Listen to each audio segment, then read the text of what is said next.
આ તો સ્વામિનારાયણ ભગવાન સાધુના વેશમાં આ વખતે આવેલા છે, એટલે આ શ્લોક લખી શકે કે કોઈ તમને માર મારે છતાંય પણ એનું સારું થાય એવું ચિંતવન કરજો. આ કેટલી મોટી વાત છે. તમને કોઈ બે લાફા મૂક્યા હોય અને તમે ભગવાનને પ્રાર્થના કરો કે હે ભગવાન તમે એને સુખી બનાવજો, એમ આપણે શું કહીએ, 7 પેઢીનું નિકંદન કાઢજો.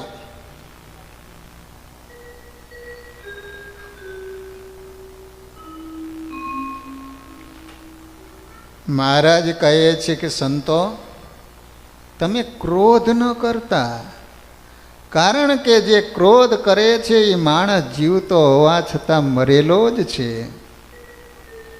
અને ક્રોધ કેવો છે તો ગમે એટલા સુકૃત કર્યા હોય તો એ બધાયનો નાશ કરી નાખે છે. સંતો તમે એને ક્ષમા કરજો, કહેતા એને માફ કરી દેજો. મહારાજની આજ્ઞાથી સંતો ગામડામાં વિચરણ કરવા માટે નીકળ્યા છે.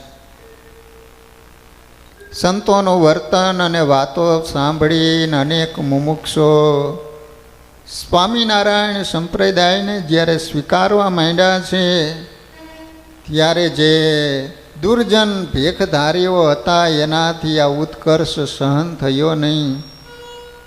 નક્કી કર્યો છે કે જ્યાં સ્વામિનારાયણના સાધુ મળે ને એટલે એને મારવો. અને વાલા ભક્તજનો, ક્યારેક તમે સ્વામિનારાયણ સંપ્રદાયના ઇતિહાસમાં નજર કરશો તો આજે સ્વામિનારાયણ સંપ્રદાય સારા વિશ્વની અંદર ફેલાણો હોય તો એનું કારણ એના પાયાની અંદર આ સંતોનું સમર્પણ હમાયેલું છે. કેટલું બધું આપણા પૂર્વજોએ સહન કર્યું છે. એ બાવળી ગામની અંદર સદાનંદ સ્વામી ગયા હોય ને ગામનો ભેખધારી સદાનંદ સ્વામીને લાકડીથી એટલો બધો માર માર્યો કે લાકડી ભાંગી ગઈ. બાજુના ખેતરમાં કોઈ પટેલ કામ કરતો હોય છે, એના કાને અવાજ આવ્યો. વિચાર કરે છે કયો એવો નિર્દય માણસ પશુને મારી રહ્યો છે. જ્યાં આવે ત્યાં તો નજર કરી, ત્યાં એક દુર્જન ભેખધારી સ્વામિનારાયણના સંતને મારી રહ્યો છે. પટેલે આવીને સ્વામીને કહ્યું કે સ્વામી, તમને આટલો બધો માર્યો તો તમને પીડા વેદના દુઃખ તો થતું હશે ને? ત્યારે સદાનંદ સ્વામી કહે છે કે પટેલ, હું ક્યાં શરીર છું, હું તો આત્મા છું. શાયદ શરીરને દુઃખ થતું હશે પણ આત્માને તો દુઃખ થતું નથી ને. અને શાયદ મને જે દુઃખ થયું છે, જે પીડા થાય છે, એને તારે દૂર કરવી હોય ને તો આ મારો ગુરુભાઈ છે, એની જે શીશમની લાકડી ભાંગી ગઈ છે ને એ બીજી લાવી આપીશ ને તો મારું દુઃખ દૂર થાય છે. આ હતી સંતોની સહનશીલતા. નથી મફતમાં મળતા એના મૂલ ચૂકવવા પડતા, સંતને સંત તણારે ભાઈ નથી મફતમાં મળતા. કંઈક ગુમાવવું પડે, કિંમત ચૂકવવી પડતી હોય. હરિશ્ચંદ્ર રાજા, વિચાર કરો કે અયોધ્યાના રાજા કાશીની બજારમાં વેચાવા માટે ઊભા હોય, શું એને મૂલ્ય ચૂકવવું પડ્યું? ત્યારે આજે સત્યવાદી તરીકે જ્યારે નામ બોલવામાં આવે ત્યારે હરિશ્ચંદ્ર રાજાને યાદ કરે.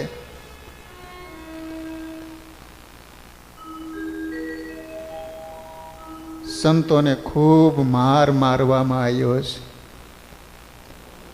કહેવાય છે કે મુક્તાનંદ સ્વામીનું મંડળ 60 સંતો જ્યારે ચાલ્યા જતા હતા અને સામે દુર્જન લોકો ભેખધારીઓ મળ્યા વિચાર કરે છે કે આ સ્વામિનારાયણ મુંડિયા હાથમાં આવ્યા. બાવળ હોય ને, બાવળ એની હોટીયું કાપી 20 ભેખધારી હતા અને આ બાજુ 60 સંતો હતા. મુક્તાનંદ સ્વામીને ખ્યાલ આવી ગયો. સંતોને કહે છે કે સંતો, સ્વામિનારાયણ ભગવાને શું કહ્યું છે તમને યાદ છે ને? અને એ દુર્જન લોકો કાંટાવાળી સોટીઓ સ્વામિનારાયણ ભગવાનના સંતોની ઉપર જ્યારે પ્રહાર કર્યો ને ત્યારે લોહીની શેરીઓ છૂટીશ. સંતો એક પણ શબ્દ બોલતા નથી. સ્વામિનારાયણ સ્વામિનારાયણ બોલે. માણસોની અવર જવર શરૂ થઈ એટલે દુર્જન લોકો તો ચાલ્યા ગયા. અને એ વખતે સ્વામિનારાયણ ભગવાન નાગડકા ગામની અંદર બિરાજમાન હતા. મુક્તાનંદ સ્વામીને એમ થયું કે ચાલો ભગવાનના દર્શન કરી આવીએ. સ્વામિનારાયણ ભગવાનના દર્શન કરવા માટે 60 સંતો આવે છે. સ્વામીએ બધાયના શરીર લૂસી નાખ્યા. જે લોહી નીકળેલું હતું ને, ભગવાનની પાસે આવી અને ભગવાનને દંડવત કરવા માંડ્યા. સ્વામિનારાયણ ભગવાન તો તન કી જાણે મન કી જાણે, જાણે ચિત્ત કી ચોરી, ઉસકે આગે ક્યાં છુપાવે, जिनके हाथ में है जीवन दोरी. ભગવાન ઊભા થઈ અને સંતોના ખેસ હતા ને દૂર કર્યા ને તો બધાય સંતોના વાળ લાલ હતા. સંતોને જ્યારે આટલો બધો માર માર્યો ને જ્યારે આ સંતોના શરીર જોયા છે ને, જોયા સૌ સંતોના શરીર, પોતે ધરી સૈકા નહીં ધીર, આવ્યા ખમા ચોધારયાસુ, જેમ વરસે ભર ચોમાસુ. સ્વામિનારાયણ ભગવાનની આંખમાંથી દળ દળ આંસુ પાડવા માંડ્યા. ગાય જેવા નિર્દોષ સંતો, એક નાના જેવા કીડી જેવા જીવને પણ ન દુભવે એવા સંતોને આટલો બધો માર માર્યો. એવાતી થયા દિલગીર, દુઃખ દેખી ન સૈકા લગીર, કીડી જેવાને જે ન દુભાવે, પર દુખે દયા દિલ લાવે, એવી ક્ષમાના સાગર સંત, જેનું તેજ ઐશ્વર્ય અત્યંત. સંતો લખે છે કે બપોરનો સમય થયો અને શ્રીહરિ જ્યારે જમવા માટે બેઠા ને, થાળીમાંથી કોળીઓ લઈને જ્યાં મુખમાં મૂકવા જાય ત્યાં એ સંતોના શરીર જે લોહીથી ખરડાયેલા હતા યાદ આવતા ભગવાને કોળીઓ પાછો થાળીમાં મૂકી દીધો અને મહારાજ ઊભા થઈ અને ચાલી નીકળ્યા છે.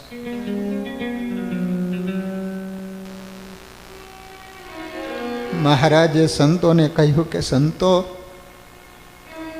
હવે તમોને આજ્ઞા કરીએ છીએ, જે કપાળમાં તિલક ચાંદલો કરો છો, જનોય અને ચોટલી કંઠી છે ને એ બધું કાઢી નાખો.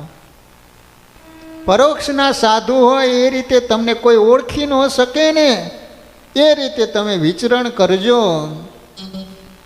અને સંતો, ટૂંક સમયમાં જ વાવવ્ય દિશામાંથી કિમ પુરુષ ખંડથી ઈસુ ખ્રિસ્તનો ઉપાસક એક રાજા આવશે અને તમારી રક્ષા કરશે. ભગવાને સંકલ્પ કર્યો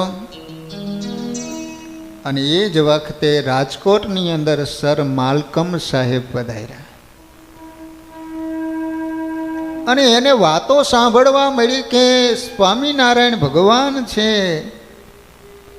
અને એના ઐશ્વર્ય અને પ્રતાપથી કંઈક દુર્જન લોકો પોતે જે કાંઈ ચોરી અવેરી કરતા હતા, દારૂ પીતા હતા, વ્યસની હતા, એ બધાયનો ત્યાગ કરીને બધાય માણસો નિર્વ્યસની જીવન જીવી રહ્યા છે.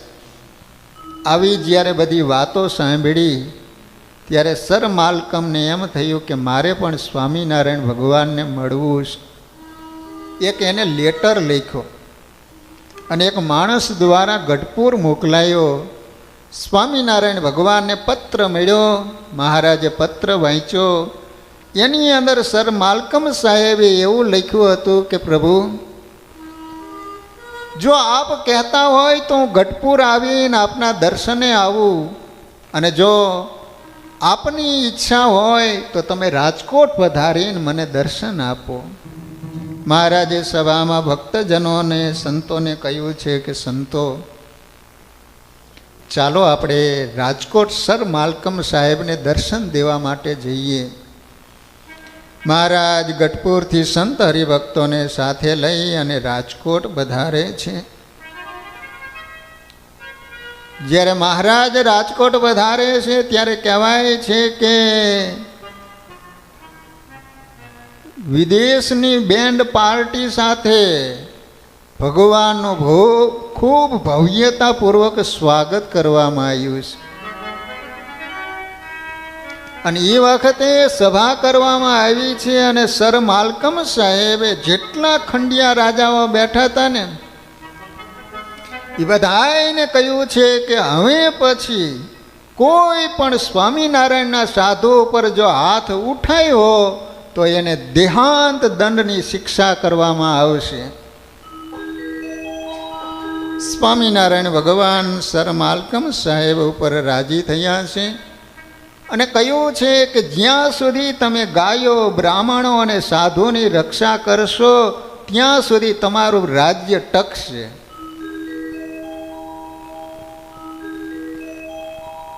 સ્વામિનારાયણ ભગવાને રાજી થઈ અને સર માલકમ સાહેબને શિક્ષાપત્રી, પહેલા વેળા જ્યારે મળ્યા છે ત્યારે શિક્ષાપત્રીની રચના નહોતી થઈ, પછી શિક્ષાપત્રી આપવામાં આવેલી છે. આજે પણ લંડનમાં મ્યુઝિયમમાં એ શિક્ષાપત્રી મોજૂદ છે. લંડન જાઓ તો દર્શન કરવા જાયજો. શ્રી હરિ રાજકોટથી નીકળી અને ગઢપુર પધાર્યા છે. મહારાજ ગઢપુરમાં વાસ કરીને રહે છે. એ વખતે શિયાળીના શિવરામ વિપ્ર, ત્યાંના રાજાનું નામ હતું હઠીસિંહ. એ સમયે સ્વામિનારાયણ ભગવાનની અલગ અલગ પ્રકારની વાતો થતી હતી કે સ્વામિનારાયણની જ્ઞાતિ કઈ છે, એના માતા પિતા કોણ છે, બધા અલગ અલગ પ્રકારનું કહી રહ્યા હતા. એટલે શિવરામ વિપ્ર બ્રાહ્મણ ખૂબ વિદ્વાન. એટલે શિયાળીના રાજાએ કહ્યું કે શિવરામ વિપ્ર તમે ગઢપુર જાઓ અને તમે નક્કી કરીને આવો કે એમનો ક્યાં જન્મ થયો છે, કઈ જ્ઞાતિ છે, એના માતા પિતા કોણ છે. રાજાના કહેવાથી શિવરામ વિપ્ર ગઢપુર આવ્યા છે. સ્વામિનારાયણ ભગવાનને પ્રશ્નો પૂછ્યા છે અને સ્વામિનારાયણ ભગવાને એના જવાબો ખૂબ વિસ્તારથી આપેલા છે કે તમારા પિતા કોણ છે. તમને બધાને ખબર તો છે ને કોણ છે? શું? ધર્મદેવ. પછી ભગવાનનો જન્મ ક્યાં થયો છે? કૌશલદેવ છપૈયા ગામ. પછી એમની શાખા કઈ હતી? કૌથમી. ગોત્ર કયું હતું? સાવરણી. પ્રવર કેટલા હતા? 3 હતા. કેટલા? ભાર્ગવ, વૈતહવ્ય અને સાવેતસ. સંપ્રદાય કયો? હા, એટલે તમે તો વિદ્વાન છો. ઉદ્ધવ સંપ્રદાય કેમ નામ પડ્યું એ કોણ કહે છે? હલો, ઉદ્ધવજીના અવતાર રામાનંદ સ્વામી હતા અને રામાનંદ સ્વામીએ આ સંપ્રદાયની સ્થાપના કરી એટલે આ સંપ્રદાયનું નામ, સાચું નામ ઉદ્ધવ સંપ્રદાય છે, પણ આખું જગત આ સ્વામિનારાયણ સંપ્રદાય તરીકે ઓળખે છે. પછી પ્રશ્ન કરવામાં આવ્યો છે કે તમારા ગુરુ કોણ છે? તો કે રામાનંદ સ્વામી. વેદ કયો છે? ભગવાનનો વેદ કયો? સાવેત. ભક્તિ કેવી પ્રકારની કરો છો? બોલો, હલો, તમને ખબર છે? ધર્મે સહિત ભક્તિ કરીએ છીએ.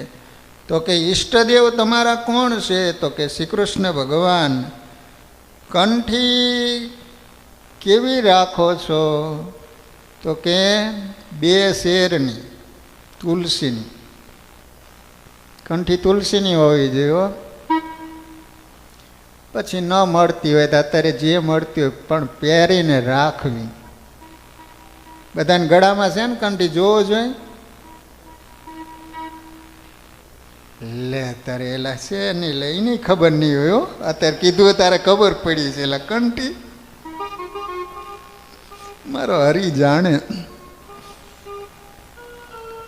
વાલા ભક્તજનો, તમારા નાના દીકરા દીકરીઓ હોય એના ગળામાં કંઠી કાયમ રાખવી. કંઠીનો ખૂબ મહિમા છે. તમને ખબર હોય તો ઘણીવાર શહેરમાં છે ને કૂતરા બહુ વધી જાય, તો ભાઈ લારી લઈને એ કૂતરાને પકડીને પછી લારીમાં પૂરીને લઈ જાય. પરંતુ જે કૂતરાને ગળે પટ્ટો હોય ને એને ન ઉપાડે. કેમ ન ઉપાડે?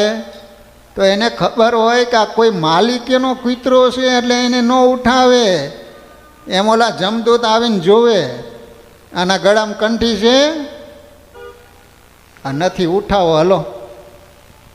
કંઠી હોય તો એને ખબર પડે કે આ ભગવાનનો ભગત છે. એટલે ભગવાનના ભક્તોએ આ ભગવાનની શરણાગતિનું પ્રતીક છે. અને આજકાલની પ્રથા નથી.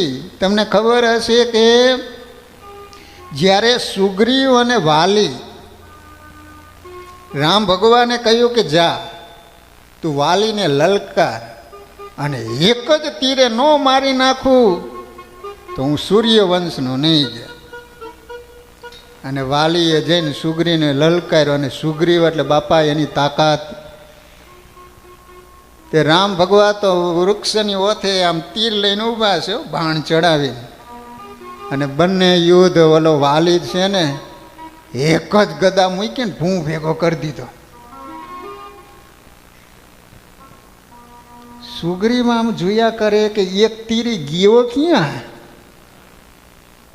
જો આ બીજી ગદા મૂકી અચ્છું તમે કેશું આમ, એ તો ઊભો થઈને ભાગ્યો, છટકીને જતો રહ્યો. ભગવાનને કે પ્રભુ શું મને મરાવી નાખવા માટે મોકલ્યો તો? તમે ક્યારના મોટી મોટી વાતો કરતા હતા જા કે એક જ તીને ન મારી નાખું તો દશરથ પુત્ર રામ નહીં. એમ તમારું વચન ક્યાં ગયું? આ તો સારું હું જીવતો આવ્યો, હજી હાડકા ભાંગી નાખ્યા એ દુખે છે. ત્યારે રામ ભગવાન શું કહે છે ખબર છે? એ કે તમે બંને એક સરખા લાગો છો, એ 2 હરખા લાગો છો. એટલે મને એમ થયું કદાચ તીર મારું તું મરી જાતો એમ.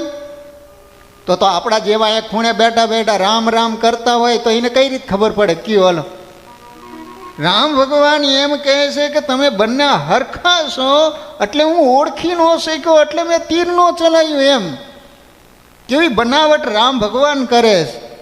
પણ હનુમાનજી મહારાજ હતા ને બહુ તૈયાર હતા. હનુમાનજી મહારાજ સમજી ગયા કે હજી એકયના ગળામાં ભગવાનની શરણાગતિની કંઠી નથી, હજી ભગવાનનો નથી થયો ને ત્યાં સુધી ભગવાન એની જવાબદારી નહીં ઉપાડે. અને ઇસી જ મિનિટે હનુમાનજી મહારાજે થોડાક પુષ્પ ચૂંટી ભગવાનને પ્રસાદીના કરી અને ગળામાં માળા ફેરવી અને કહે છે કે જા હવે તું. હવે ભગવાન કહે છે કે ખ્યાલ આવ્યો કે જેના ગળામાં કંઠી છે એ મારો છે. અને ભગવાને એક જ તીર માર્યું ત્યાં વાલીને ખતમ કરી નાખ્યો. એમ યાદ રાખજો ભક્તજનો, જેના ગળામાં ભગવાનની કંઠી છે એ જ ભગવાનનો છે. અને કપાળમાં તિલક ચાંદલો હોવો જોઈએ, કારણ કે આપણું પ્રારબ્ધ અહીંયા લખાયેલું હોય છે. કપાળમાં તમે તિલક ચાંદલો કરો તો તમારું ગમે એવું પ્રારબ્ધ હોય તો એ છેદાઈ જાય અને જીવનમાં સુખી બનતો હોય છે.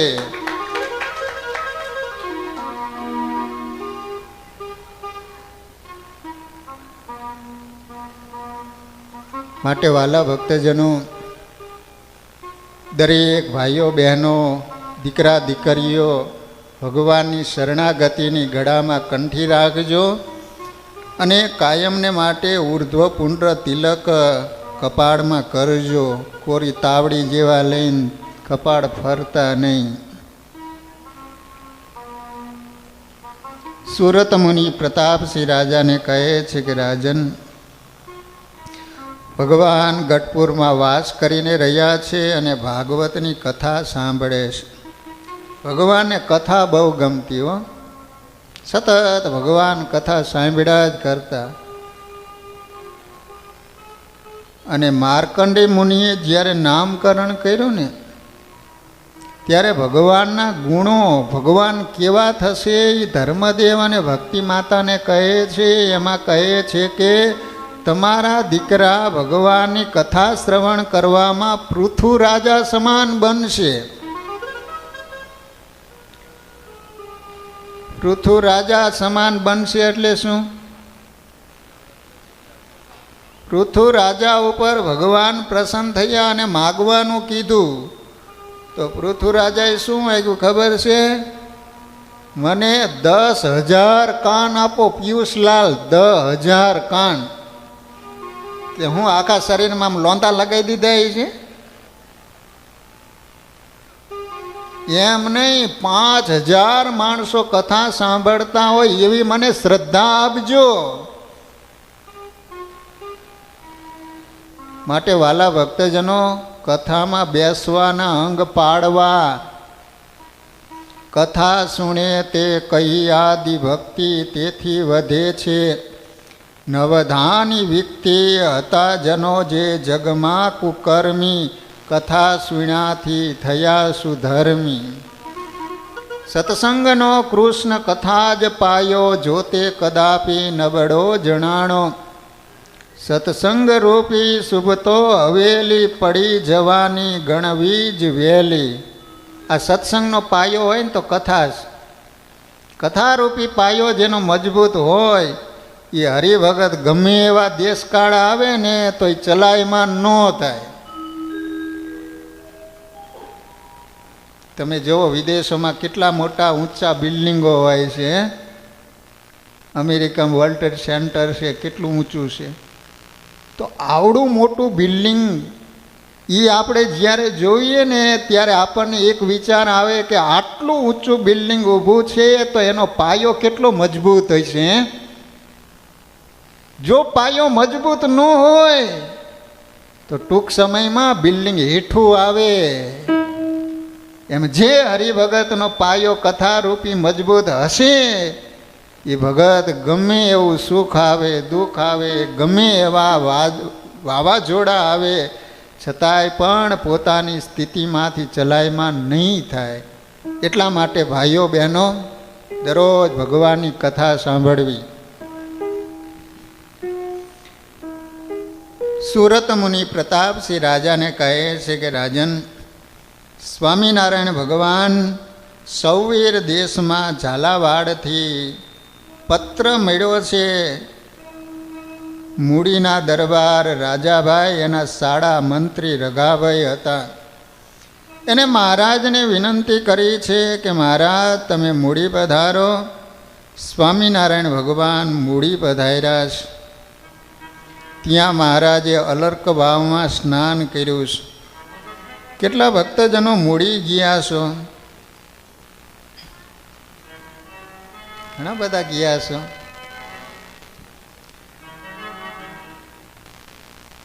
મૂડીના સંતો છીએ એટલે એકાદ બે વાત કરવી જ જોઈએ ને. તમે કેમ કેનેડાથી ત્યાં દેશમાં જાઓ એટલે એકાદ બે કેનેડાની માંડો કે ન માંડો?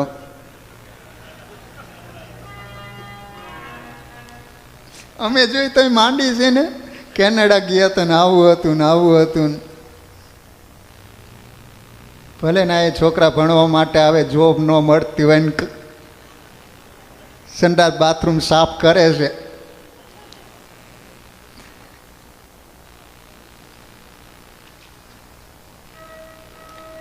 તો મૂડીનો મહિમા એટલો બધો છે. સ્વામિનારાયણ ભગવાને સ્વયં કહ્યું છે કે મૂડીના વાર્ષિક પાટોત્સવ એટલે મહાસુદ પાંચમ એટલે વસંત પંચમીના દિવસે જઈ અને જે રાધા કૃષ્ણ દેવ અને હરિકૃષ્ણ મહારાજના દર્શન કરે તો પૃથ્વી ઉપર જેટલા તીર્થો છે એ સારા ભારતભરની યાત્રા તમે 10 વખત કરો અને પાટોત્સવના દિવસે જઈ અને રાધા કૃષ્ણ દેવના દર્શન કરે તો 10 વખત આખી ભારતની યાત્રા કરો ને જેટલું ફળ મળે એટલું ફળ મળે. લો, દ્વારકાનું મૂળ મૂડી કહેવાય. ભગવાને ત્યાં રહી અને દ્વારકાપુરીનું નિર્માણ કરાયું હતું. મૂડી એટલે કોઈ સામાન્ય નગરી નથી. ભક્તજનો 3 અવતારો એ ભૂમિ ઉપર રહેલા છે. ત્યાં દત્તાત્રેય ભગવાનનો આશ્રમ હતો. કૃષ્ણ ભગવાન પણ ત્યાં રોકાયેલા છે અને સ્વામિનારાયણ ભગવાન પણ ત્યાં રોકાયેલા છે. સ્વામિનારાયણ સંપ્રદાયમાં મંદિર કરવા માટે જમીન પ્રથમ આપવામાં આવી હોય તો મૂડીના રાજાભાઈએ સૌ પ્રથમવાર મંદિર કરવા માટે જમીન આપી છે. જમીનનું મૂળ એટલે મૂડી કહેવાય છે. મંદિરનું મૂળ અમદાવાદ, સત્સંગનું મૂળ છપૈયા, શિક્ષાપત્રીનું મૂળ વડતાલ. તો સ્વામિનારાયણ ભગવાન મૂડી પધાર્યા છે. ત્યાંથી મહારાજ નીકળી અનેક ગામોમાં વિચરણ કરતાં કરતાં ખોલડિયાદ નામનું ગામ છે ત્યાં પધાર્યા છે.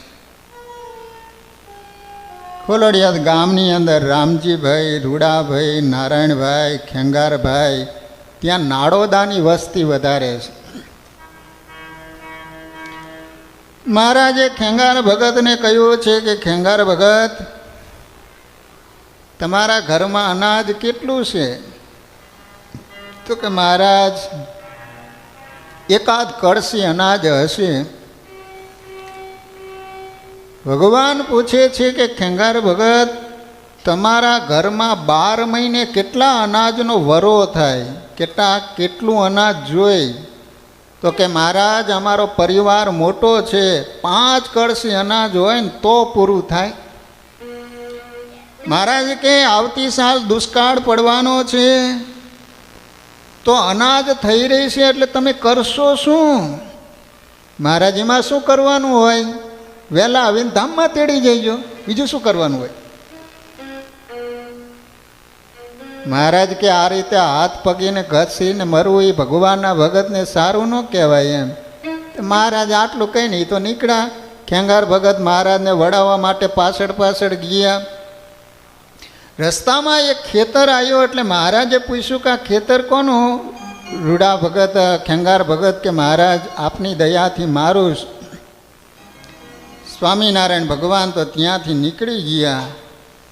પણ વાલા ભક્તજનો, રાત્રિના સમયે એના ખેતરમાં જુવાર વાવી હતી. જુવાર, વરસાદ થયો, જુવાર વાવી, પાંગરી ખરી, પરંતુ પછી વરસાદ જ ન થયો ને તે સુકાઈ ગઈ ઉપરથી, પણ મૂળમાં લીલી હતી.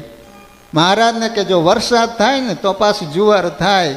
અને રાત્રિના સમયે માત્ર ને માત્ર ભગવાને ખેંગાર ભગતના ખેતરમાં વરસાદ વરસાયો.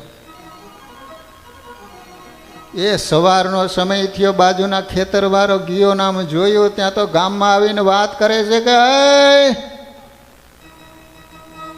તમે જુઓ તો ખરા, બાજુમાં એક પણ બૂંદ પાણીનું પડેલું નથી અને ખેંગાર ભગતનું આખું ખેતર પાણીથી ભરેલું. જોવા ગયા જ્યાં હું મંગયાણી, ચારે શેઢે ભરેલું છે પાણી, પાડોશીના શેઢા હતા કોરા, વાલે કેવા વરસાવેલા ફોરા, ટોળે ટોળા જોવા જાય જન, જોઈ વિસ્મય પામે છે મન. એ આવો જ્યારે પરચો જોયો તો કવિ એમ કહે છે કે નાસ્તિક લોકો હતા ને એ પણ આસ્તિક થઈ ગયા. અને વાલા ભક્તજનો, જ્યારે જુવાર ભગવાને કહ્યું હતું એ પ્રમાણે જ્યારે ઉપજ આવી તો એ સમયમાં રાજાને કર દેવો પડતો. તો એ કર દેવા માટે ગયા તો રાજા કહે છે કે ભાઈ મારે તારો કર ન જોઈએ, કારણ કે બીજા કોઈને ત્યાં વરસાદ થયો નથી. આ તને જે જુવાર આપી છે એ તો તારા સ્વામિનારાયણ ભગવાને આપી છે.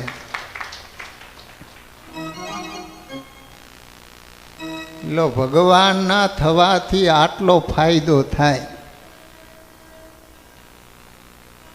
કાયન ભગવાનના થઈને રહીજો.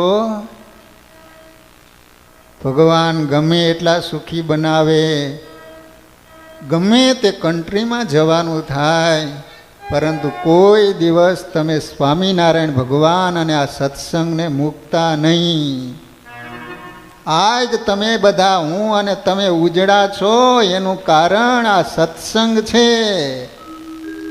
નહીતર ભાઈ અત્યારે કેવું કલુષિત વાતાવરણ ચારે બાજુ ફેલાઈ ગયેલું છે. સત્સંગનો યોગ ન હોય તો વાલા ભક્તજનો દારૂ પીતા થઈ ગયા છે. તમારે તો અહીંયા સારું છે કા, કોઈ છાંટો પાણી નથી કરતા ને.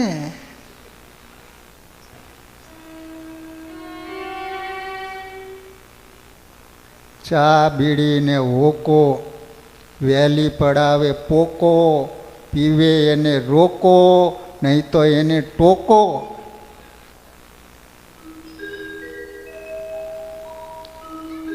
વ્યસન હોય છોડી દેજો.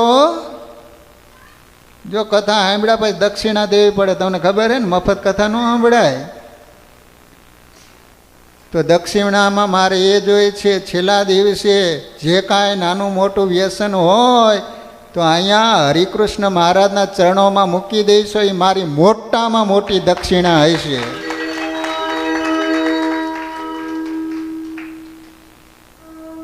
તમને તમારી ભાવિ પેઢીનો વિચાર થવો જોઈએ કે આપણે વ્યસન કરતા આવીશું તો આપણા દીકરીઓની પાસે શું સંસ્કારની તમે ઈચ્છા રાખી શકશો? તમારા દીકરાની સામે તમે તમાકુ ચોરતા હશો, ન ખાવાની વસ્તુ ખાતા હશો, તમે કઈ રીતે તમારા દીકરાઓને ના કહી શકશો? ઘણા અમને કહે છે કે સ્વામી તમારું શું જાય છે, પૈસા અમારા જાય છે, કદાચ મરશું તો અમે મરશું, એમ તમારે શું કહેવાની જરૂર છે? એમ ભાઈ તું મરી જાય એની ના નથી, પરંતુ તારી પત્ની, તારે ત્યાં નાના નાના દીકરા છે, તું મરી ગયા પછી તારી પત્ની આ દીકરાઓને કઈ રીતે આ બધું હમેટી શકશે? માટે ભક્તજનો, ભાવિ પેઢીનો વિચાર કરીને કોઈનામાં વ્યસન હોય તો પ્લીઝ તમે વ્યસન છોડી અને નિર્વ્યસન જીવન જીવવાના સંકલ્પ કરજો આજથી. કેટલાય પરિવારો બરબાદ થઈ ગયા છે. ગમે એટલી સંપત્તિ હશે, પરંતુ ભક્તજનો સંસ્કાર નહીં હોય ને, સંપત્તિ તમને કોઈ દિવસ સુખી નહીં બનાવી શકે. એટલા માટે ખાસ આપણે ભગવાનના ભગત છીએ, જગતના જીવ નથી, એટલો વિચાર હોવો જોઈએ. કોઈ પણ નાનું મોટું વ્યસન આપણને ન શોભે.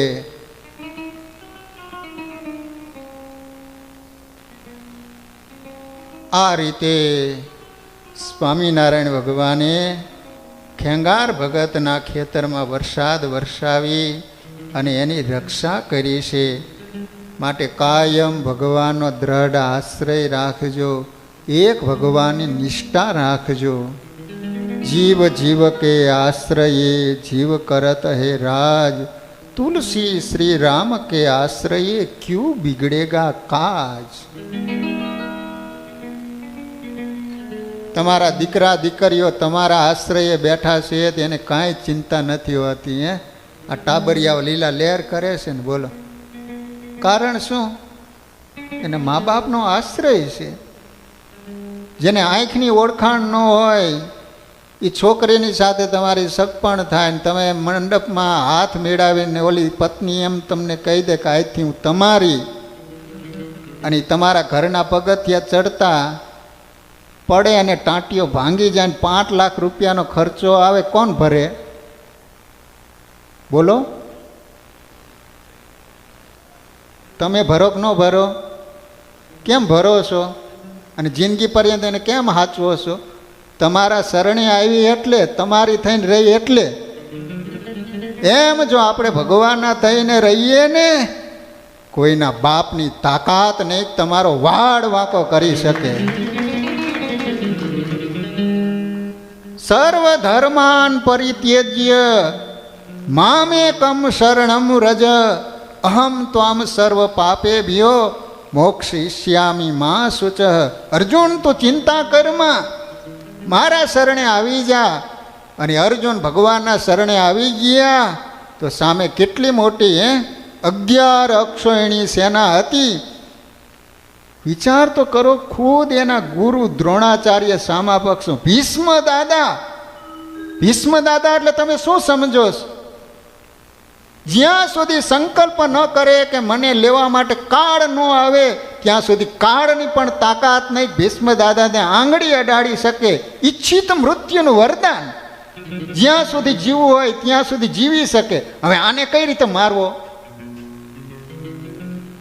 આવા યોદ્ધાઓ હતા, છતાંય પણ 5 પાંડવોનો વિજય થયો હોય તો એનું કારણ એટલું જ છે કે 5 પાંડવો શ્રી કૃષ્ણ ભગવાનના આશ્રયે બેઠા હતા, એટલા માટે 5 પાંડવોનો વિજય થયો છે. અનન્યાન ચિંતયંતો મામ એ જનાઃ પર્યુપાસતે તેષામ નિત્યાભિયુક્તાનામ યોગ ક્ષેમમ વહામ્યહમ. કૃષ્ણ ભગવાન કહે છે કે મારું અનન્ય ભાવે જે ચિંતન કરે છે, મારો જેને દ્રઢ આશ્રય છે એવા ભક્તનું યોગ અને ક્ષેમ બંનેનું વહન કરું છું. યોગ એટલે મેળવી આપ્યું, મેળવ્યા પછી એનું ક્ષેમ એટલે જતન કરવું. નકર ઘણીવાર સંપત્તિ તો આવી જાય પણ બીજા વર્ષે રામ બોલો ભાઈ રામ.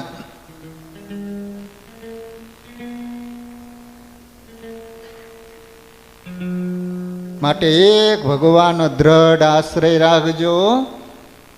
જેના જે ઈષ્ટદેવ હોય, રામ ભગવાનના હોય તો એની દ્રઢ ટેક હોવી જોઈએ. અમુક તો 17 ઠેકાણ ચોખા મેકીને એ ઘનશ્યામ મહારાજ પાસે આવે, મહારાજ દયા કરજો. દયા તો કરું પણ એકનો આશ્રય તો રાખ. માટે વાલા ભક્તજનો, ગમે તેવું જીવનમાં સુખ દુઃખ આવે પણ સ્વામિનારાયણ ભગવાનને છોડીને ક્યાંય પણ અંધશ્રદ્ધામાં જતા નહીં. ક્યાંય પણ દાણા જોવરાવા, કાળા ધોળા દાગા પહેરવા. ઘણા કહેવાય સ્વામિનારાયણના ભગત પણ તમે ગળામાં જોવો, હાથમાં જોવો ને તો ગ્રહની 5 વીંટીયું પહેરી હોય. 5 વખત 5 આરતીના દર્શન કરવા માટે જતા હોય, પરંતુ ભગવાનની નિષ્ઠા ન હોય ને. ઘણા કે અમને ગ્રહ નડે ને પિતૃ નડે. જેને ભગવાનનો દ્રઢ આશ્રય હોય ને એને કોઈ નો નડે. જેટલી આશ્રયમાં પોલ હોય ને એને બધું જ નડે. શેરીમાં આવેલો જાય ને તો કૂતરું નડે એને.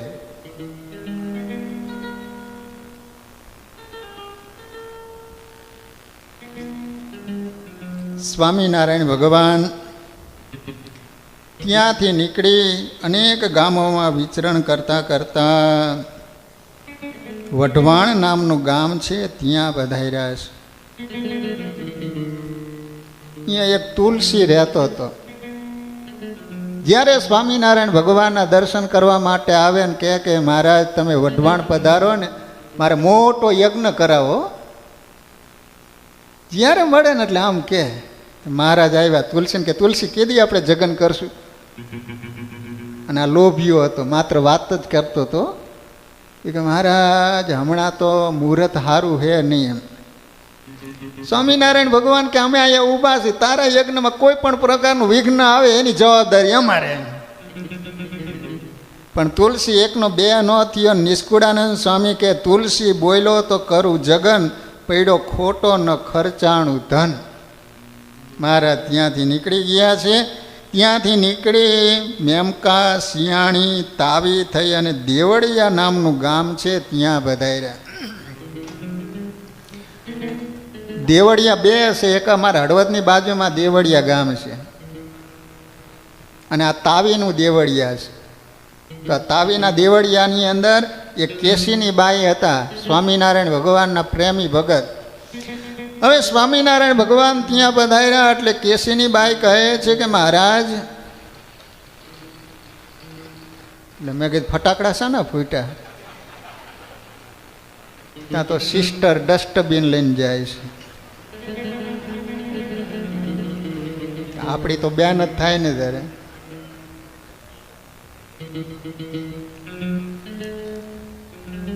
મહારાજને કે મહારાજ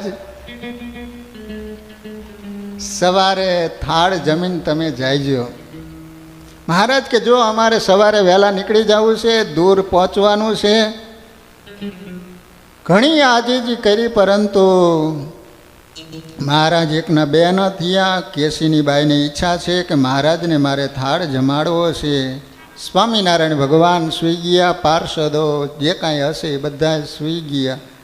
બરોબર મધ્યરાત્રિનો સમય થયો અને કેસીની બાઈ જ્યાં માણકી ઘોડી બાંધેલી હતી એ ઘોડીની પાસે ગયા અને જ્યાં ખીલે બાંધેલી હતી ત્યાંથી છોડી અને ભોંયરું હતું ત્યાં લઈ ગયા અંદર અને બાંધી દીધી. અને પછી કેસીની બાઈ માણકી ઘોડીને કહે છે, હું કાનમાં ગુપ્ત પ્રકાર આપણે અબડાય અવતાર, જાણી સજાતિ સ્નેહ સંબંધ, તવ વાણી કરી લેજો બંધ. માણકી ઘોડીને બે હાથ જોડીને કહે છે કે હે માણકી, તું પણ સ્ત્રી જાતિની છું, હું પણ સ્ત્રી જાતિ છું. આપણે તો બંને સજાતિ કહેવાઈએ, અબડાનો અવતાર કહેવાઈએ. સ્વામિનારાયણ ભગવાન ગમે એટલા ઊંચા અવાજે તને બોલાવે છતાંય પણ તું સામે અવાજ ન કરતી. મારે સ્વામિનારાયણ ભગવાનને થાળ જમાડવો છે, કરશો નહીં લેશ અવાજ, મારી સાચવજો તમે લાજ. મહાપ્રભુની મરજીની તમે લોપી નથી કોઈ રીત. કેસીની બાઈ માણકીને કહી રહ્યા છે કે માણકી, તમે કોઈ દિવસ મહારાજની મરજી લોપી નથી, છતાંય પણ આજ મારો ભાવ અને પ્રેમ છે. ભગવાનને થાળ જમાડીને પછી જ અહીંથી જવા દેવા છે. આટલી તું મારી લાજ રાખજે. સવારનો સમય થયો. મહારાજ જાગ્યા, પાર્ષદોને કહે છે કે માણકી ઘોડી લાવો. જ્યાં બાંધેલી ત્યાં લેવા માટે ગયા, માણકી ઘોડી જ નહીં. મહારાજ કે માણકી ઘોડી ક્યાં ગઈ? કેસીની બાઈને બોલાવો. જ્યાં ઓલો દરવાણી ઊભો હૂતો તો એને જગાડ્યો. એ કે અહીંથી માણકી ઘોડી કોઈ લઈ ગયો છે? એ કે ના, બરાબર મેં રાત્રિએ પહેરો કર્યો હતો, અત્યાર સુધી કોઈ આ દરવાજેથી ગયું નથી. મહારાજ કે માણકી ગઈ ક્યાં? કેસીની બાઈ કહે છે કે મહારાજ જો માણકી ઘોડી ગમે ત્યાં ગઈ હશે ત્યાંથી લઈને તમારી પાસે હું હાજર કરીશ, પણ શોધ કરતા વાર તો લાગી ને, ત્યાં સુધીમાં તમારા માટે હું થાળ બનાવીને તૈયાર કરું ને. મહારાજ કે તો વાંધો નહીં. કે ઘોડી હશે જો બ્રહ્માંડ બારી, તેની ચિંતા ન કરો લગારી. હશે સાતમે પાતાળે ઘોડી, ક્ષણવારમાં લાવીશ છોડી. એની ઉપાધિ ન કરો લેશ, પણ સ્તુતિ સુણો પરમેશ. સુંદર મજાનો થાળ બનાવ્યો, ભગવાને થાળ જમ્યો, બધાને જમાડ્યા. ભોંયરામાં જઈને માનકી ઘોડીને છોડી અને સ્વામિનારાયણ ભગવાનની પાસે આવીને કે લ્યો પ્રભુ માણકી. સ્વામિનારાયણ ભગવાન માણકી ઘોડી સામે જોઈ રહ્યા, પણ કવિ એમ કહે છે કે વાલા ભક્તજનો, અનંત કોટી બ્રહ્માંડોને નચાવનારો એક પ્રેમની આગળ ભગવાન બંધાઈ ગયો છે. આ પ્રેમની તાકાત છે. એ ગોપીઓની પાસે કાનો જ્યારે માખણ લેવા માટે જાય અને ગોપી એમ કહે કે લાલા તું થોડીક વાર નાચ તો તને માખણ આપું, અને નાનું એવું પરમાત્માનું સ્વરૂપ છૂમ છૂમ કરતું નાચે અને ગોપીઓ હસે. વિચાર તો કરો, અનંત કોટી બ્રહ્માંડને નચાવનારો આજ ગોપીઓની આગળ નાચે છે. આ છે પ્રેમની તાકાત. તમારું નાનું ટાબરિયું હોય એના પ્રત્યે તમને પ્રેમ હોય તો ટાબરિયું નથી કહેતું મને ખભે બેવારો. તમે કેમ ખભે બેવારો? એ મૂછું તાણે તોય તમે કંઈ ન કહો, અને બીજો તાણે તો ઊભા મોરની બે નાખો ને.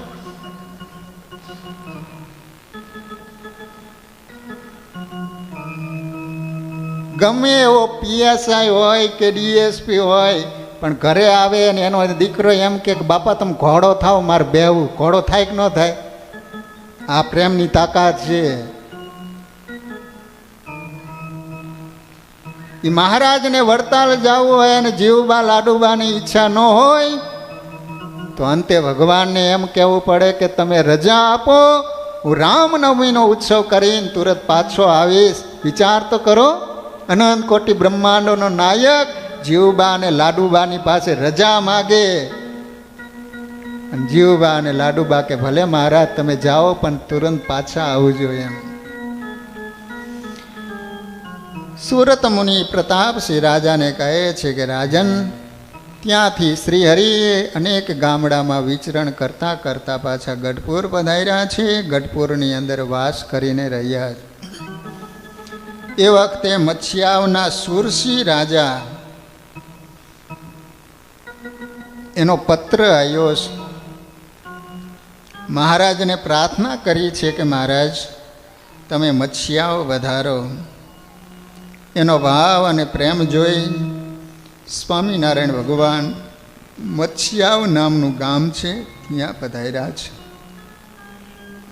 ત્યાં ભગવાને પુષ્પ ધોલોત્સવ નામનો બહુ મોટા પાયે ઉત્સવ કર્યો છે.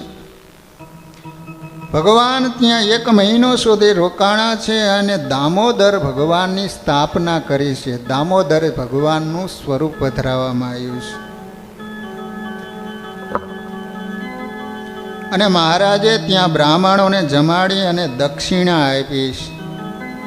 અને મહારાજે મત્સ્યાવની સભામાં બ્રાહ્મણોનો ખૂબ મહિમા બતાવ્યો છે. કારણ કે અત્યાર સુધી આપણી સંસ્કૃતિને જતન કરનાર હોય તો એ બ્રાહ્મણો છે. પોતાના દીકરાઓના બલિ આપી દીધા, પરંતુ એને વેદ નથી આપ્યા. અત્યાર સુધી વેદને સાચવી રાખ્યા છે. બ્રાહ્મણ છે એ ભગવાનનું મુખ કહેવાય છે. મહારાજ કહે છે કે તમે બ્રાહ્મણોને રાજી કરશો તો ભગવાન તમારી ઉપર રાજી થશે. માટે બ્રાહ્મણોની સેવા કરવી. બ્રાહ્મણોનો વાલા ભક્તજનો મહિમા હતો છે, પરંતુ ધીમે ધીમે બ્રાહ્મણો હાથે કરીને પોતાનું વર્તન એટલું બધું નીચું કરતા ગયા, જેને કારણે ધીમો ધીમો પછી મહિમા પણ ઘટતો જાય. બ્રાહ્મણ હોય તો પવિત્રપણે રહેવું જોઈએ, કોઈ પણ પ્રકારના વ્યસન ન હોવા જોઈએ. અત્યારે તો રસોઈ બનાવવા માટે રસોઈયા ગોતવા હોય તો તમાકુ વિનાનો એકે ન મળે. બોલો, બધા ન હોય, પરંતુ સત્સંગનો યોગ ન હોય એટલે નાના મોટા વ્યસન હોય એમ.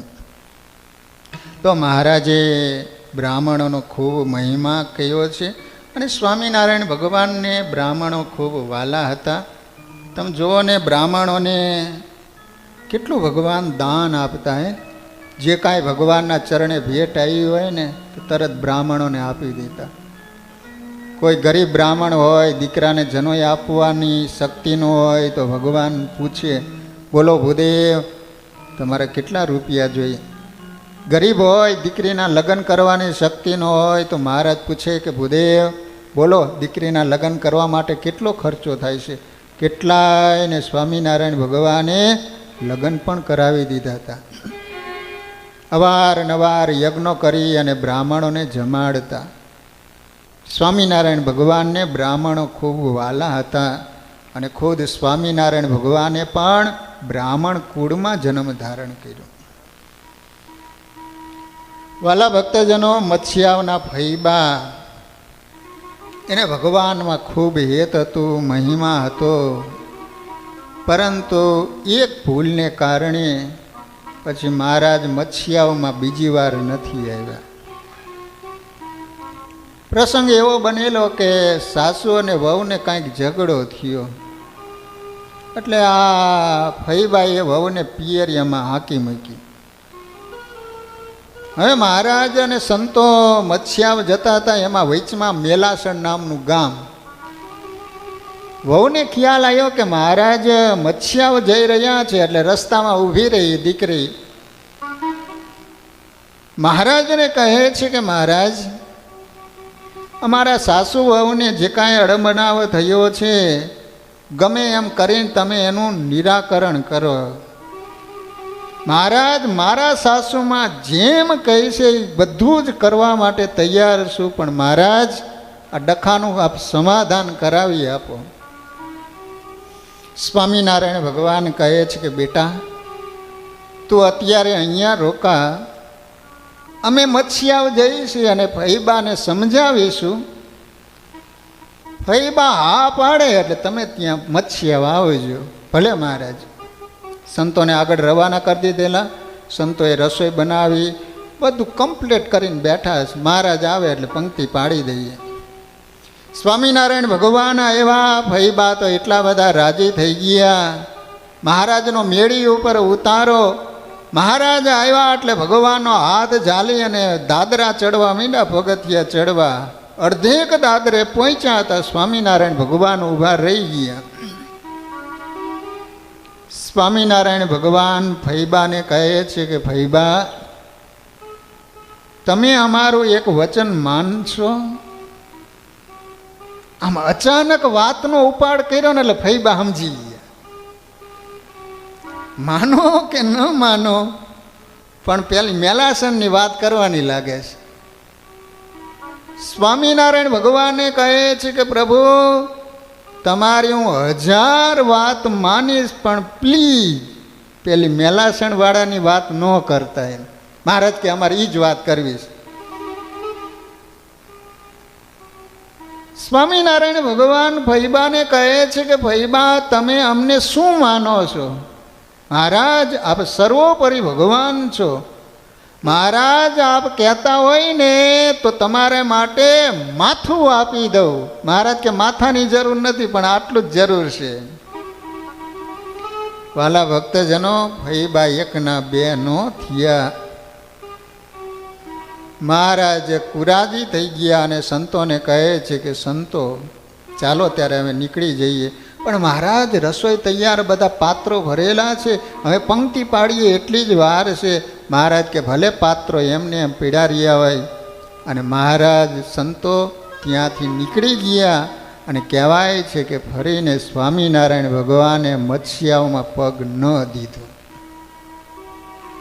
વિચાર કરો કે આ જીવ કેવી આંટી પાડીને બેઠા હોય. ખુદ ભગવાન સમજાવવા માટે આવે તોય પણ આ જીવ આંટી મૂકવા માટે તૈયાર નથી. એટલા માટે એક કવિએ બહુ સરસ મજાનું લખ્યું છે ઘર સ્વર્ગ થકી ચડિયા તું થાશે, જ્યાં સાસુ વહુનો મેળ હશે. જે ઘરમાં સાસુ અને વહુનો મેળ હશે એ ઘર મટી અને સ્વર્ગ થઈ જાય છે એમ કહે છે. ઘર સ્વર્ગ થકી ચડિયા તું થશે, જ્યાં સાસુ વહુનો મેળ હશે. રિદ્ધિ સિદ્ધિ આવી વસશે, જ્યાં સાસુ વહુનો મેળ હશે. અહીં કેનેડામાં તો સારું છે ગા, અહીં તો સાસુ વહુને ડખા થતા જ નથી ને. એ બધું ગુજરાતમાં મોટે ભાગે ઉંદરને બિલાડી જેવું જ હોય.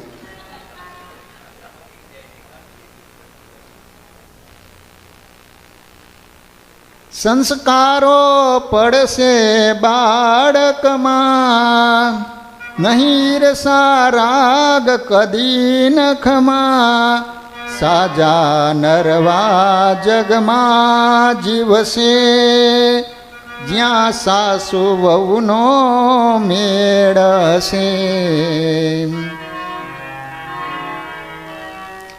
જો કોઈને અબોલા હોય, કોઈને આંટી પડી ગઈ હોય, એકબીજા બોલતા ન હોય. એક ગામમાં પટેલ અને પટલાણી હતા. ત્યાં હવે બંનેને અબોલા થયા, એટલે એકબીજા બોલે નહીં, ભેગા રહે પણ મૂંગી ફિલ્મ.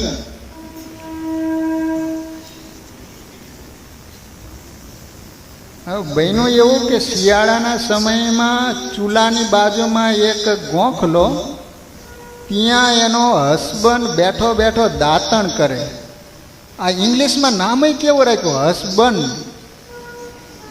એ પત્ની આવે એટલે આને હસવાનું બંધ થાય એટલે આનું નામ હસબન્ડ.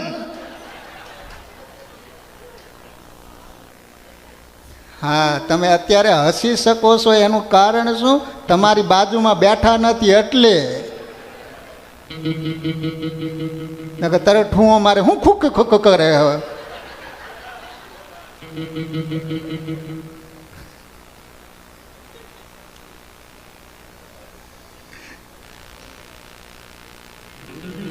પતિ થયા પતિ ગયા, અને પતિ ન થયા નરેન્દ્ર મોદી થયા. તમે કોઈ દી મનમોહનસિંહને સાંભળ્યા છે તમે કોઈ દી? અને આજે આને સિંહ આકોટા મારતો એમ. કારણ શું? એને પાછળ નથી કોઈ, એટલા માટે. જો પત્ની હોય તો એની લગામીના હાથમાં રાખે, કાંઈ નિર્ણય કરવો હોય તો એને પૂછવું પડે. સારું, સંસારમાં દુઃખ તો હોય છે, કેમ? આપણને કાંઈ અનુભવ છે નહીં. આપણે તો સાંભળતા હોય, બધું વાત કરતા હોય, અમુક અમુક અમારી પાસે રોતા હોય છે. જો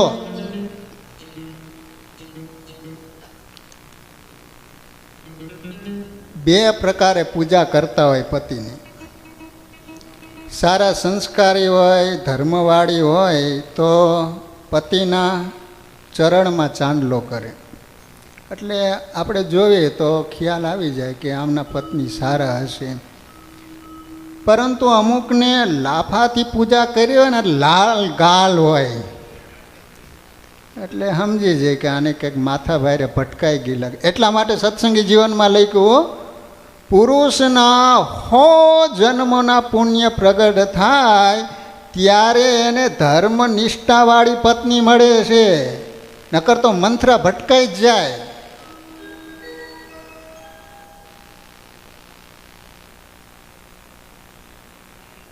હું શું વાત કરતો હતો? આજ મારું કાંઈ નક્કી નથી. હો,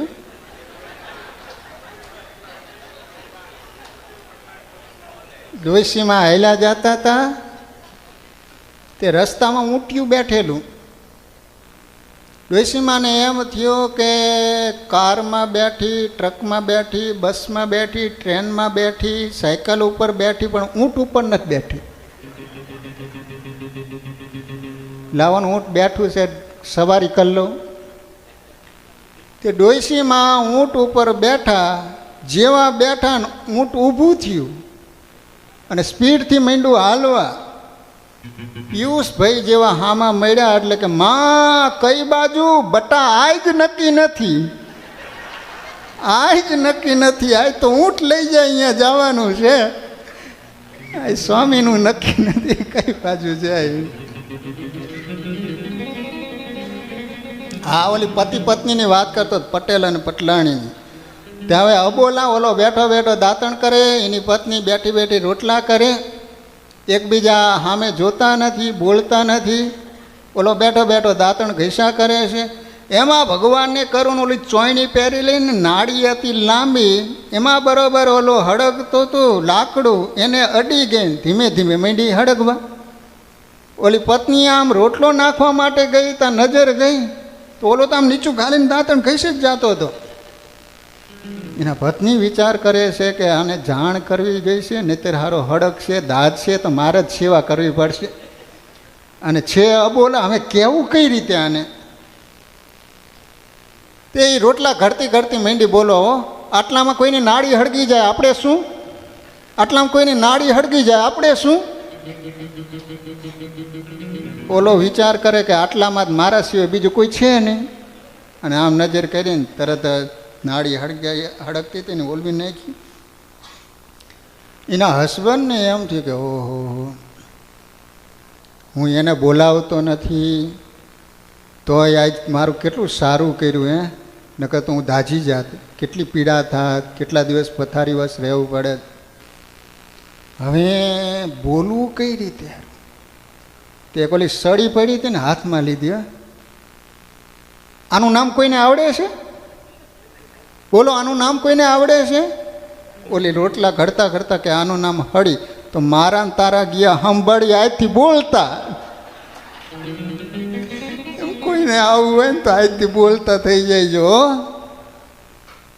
આંટી ન રખાય. આપણે ભગવાનના ભગત છીએ. ભગવાનના ભગતનું જીવન કેવું હોવું જોઈએ? જે રીતે પાણીમાં લીટો કરે ને પાછળ ભૂસાઈ જાય, એકરસ થઈ જાય ને, એવું કદાચ કાંઈક બોલાચાલી થઈ હોય, આવડો મોટો સત્સંગ હોય તો બધું ભૂલીને હળી મળીને રહીશો ને તો ભગવાન રાજી થાય છે. આ તો એવી આંટી પાડીને મહારાજ કે પાડાખાર રાખે ને એને સાધુ જ ન કહેવાય. બોલો,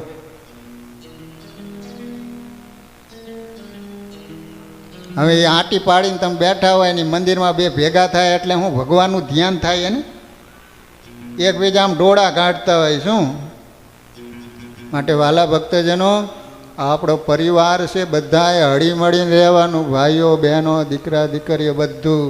ક્યારેક બોલાચાલી થઈ હોય તો પાછું બધું ભૂલી જવાનું. વાસણ હોય ને ભેગા હોય એટલે ખખડે, પણ એટલા બધા ખખડવાનો જે ખોભા પડી જાય. ભગવાનને સંપ બહુ ગમતો. તો વાલા ભક્તજનો, ફૈબા આવા ભગવાનના મહાન ભગત હતા, પરંતુ એક આંટીને કારણે સ્વામિનારાયણ ભગવાનને રાજી ન કરી શક્યા.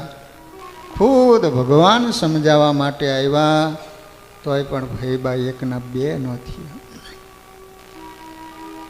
સ્વામિનારાયણ ભગવાન ત્યાંથી નીકળી અને પાછા ગઢપુર પધાર્યા છે. ગઢપુરથી નીકળી અને બાજુમાં કુંડાલ નામનું ગામ છે, ત્યાં પધાર્યા છે. કુંડાલની અંદર એક મહાન ભગવાનના ભગત, કલા ભગત થઈ ગયા. ઉત્તર ગુજરાતનું ગામ છે ને, છે અહીંયા કુંડાલના કોઈ નથી? કોઈ કુંડાલના? ત્યાં કલા ભગત હતા, બહુ સારા ભગવાનના ભગત. એક ભક્ત ભાવિક છે ભલો, રહે કુંડાલે નામ છે કલો. કરે કૃષિ કણ બીનું કર્મ, પાડે સત્સંગના જે ધર્મ. ખેતીનું કામ કરે છે, ખેડૂત છે, પરંતુ સ્વામી કહે છે કે કરે છે ખેતરનું કામ, પરંતુ ચુસ્તપણે ધર્મનું પાલન કરે છે. ધર્મનું પાલન કરે છે એટલા માટે પોતે સુખી બન્યા, પરંતુ એના સગાવાલા હતા એનાથી આ સુખ જોયું ન ગયું. એ કે આપણે મહેનત કરીને તૂટી જાય તોય આપણા ખેતરમાં એટલી નીપજ આવતી નથી. આ તો આપણા જેટલી મજૂરી નથી કરતો છતાંય પણ એના ખેતરમાં આપણા કરતાં વધારે ઉપજ આવે છે. હવે કલાને કઈ રીતે પાછો પાડવો? વાલા ભક્તજનો, તમે કોઈને ન આપી શકો તો મુબારક છે, પણ કોઈ માણસ સુખી થાય એને જોઈને તમે રાજી તો થાવો. પણ માણસની અંદર ઊંડે ઊંડે ઈર્ષા રહી હોય. કોઈની પ્રગતિ થાય, કોઈ સુખી થાય, તો ભગવાનને પ્રાર્થના કરજો કે ભગવાન હજી પણ આને વિશે સુખી બનાવજો. વિચાર કરે છે કે શું કરીએ તો કલો પાછો પડે, તો કે એનું ખેતર આપણે પચાવી પાડીએ. તો કે ખેતર તો એનું છે, એ તો કોર્ટમાં જઈને કેસ કરે તો શું કરવાનું? તો એ સમયે કડી ગામમાં કોર્ટ હતી, તો આ લોકો ત્યાં જઈને લાંચ આપે. આ લાંચ તો પહેલેથી હાલે આવે, આજકાલની નથી હો. લુંચા ગ્રાહ્યાના કસ્યતિ, નકર સરકાર એને પગાર નથી આપતા, તો પણ મહિનામાં આટલા રૂપિયા વધારે ન આવે ત્યાં સુધી એને ખાધેલું પચે નહીં. બોલો, ગામડાનો બચારો આવ ગરીબ માણસ ત્યાં ઓફિસમાં કામ લઈને ગયો હોય, આટલા રૂપિયા મૂકો ત્યારે તમારું કામ થાય. તો આ લોકો કડી જઈ અને ત્યાં લાંચ આપી આવ્યા અને કે કલો કદાચ ફરિયાદ કરવા માટે આવે તો તમારે સાંભળવાનું નહીં. કયે ખેતીવાડી ખેંચી લિયો, નાતમાઈ બેસવા ન દિયો, સત્સંગ એનો દ્યો મુકાવી, પછી દિન થઈ નમસે આવી. અને વાલા ભક્તજનો, યાદ રાખજો કે આપણને આપણા જેટલા નડે છે એટલા બીજા દૂરના નથી નડતા હો. જો તમે પતંગ ચગાવતા હોય, તમારે પતંગ કાપે કોણ? દૂર ચગાવતો એ કાપે? તમારે પાડોશી જ કાપે. જેને રામાયણ વાંચીએ હશે એને ખ્યાલ હશે કે પેલો બાલકાંડ આવે છે. તો બાલકાંડમાં પાર્વતી યજ્ઞમાં બળી મુવા. તો હું તમને પ્રશ્ન પૂછું કે પાર્વતીને નડ્યું કોણ? ગામની પ્રજા નડી? હગો પોતાનો બાપ? હવે આવો અયોધ્યા કાંડની અંદર દશરથ રાજાને અયોધ્યાની પ્રજા નડી? કોણ નડ્યું? ખુદ પોતાની પત્ની. એને કારણે દશરથ રાજાનું મોત થયું છે, એમ રામાયણ કહે. હવે આવો અરણ્ય કાંડમાં સુગ્રીવને નડ્યું કોણ? કિષ્કંધાની પ્રજા નડી? સગો પોતાનો ભાઈ. સુગ્રીવ કહે છે કે ભાઈ મારી વાત તો હા મળી. એ તો દીવા જ માંડ્યો, એ તો સારું રામ ભગવાન મળ્યા ને એનું ઠેકાણું પડ્યું. નકર સુગ્રીવની શું સ્થિતિ હતી હું તમે બધા જાણીએ છીએ. હવે આવો લંકા કાંડમાં વિભીષણને નડ્યું કોણ? લંકાની પ્રજા નડી? સગો પોતાનો ભાઈ. સાચી વાત કહેવા માટે ગયા, લાત મારી લંકામાંથી કાઢી મૂક્યા. એ તો ભગવાનના શરણે ગયા એટલે વિભીષણ ઠેકાણે પીડ્યા. આવો મહાભારતમાં પાંડવોને નડ્યું કોણ? હસ્તિનાપુરની પ્રજા નડી? હગા પોતાના ભાઈઓ જ હતા ને.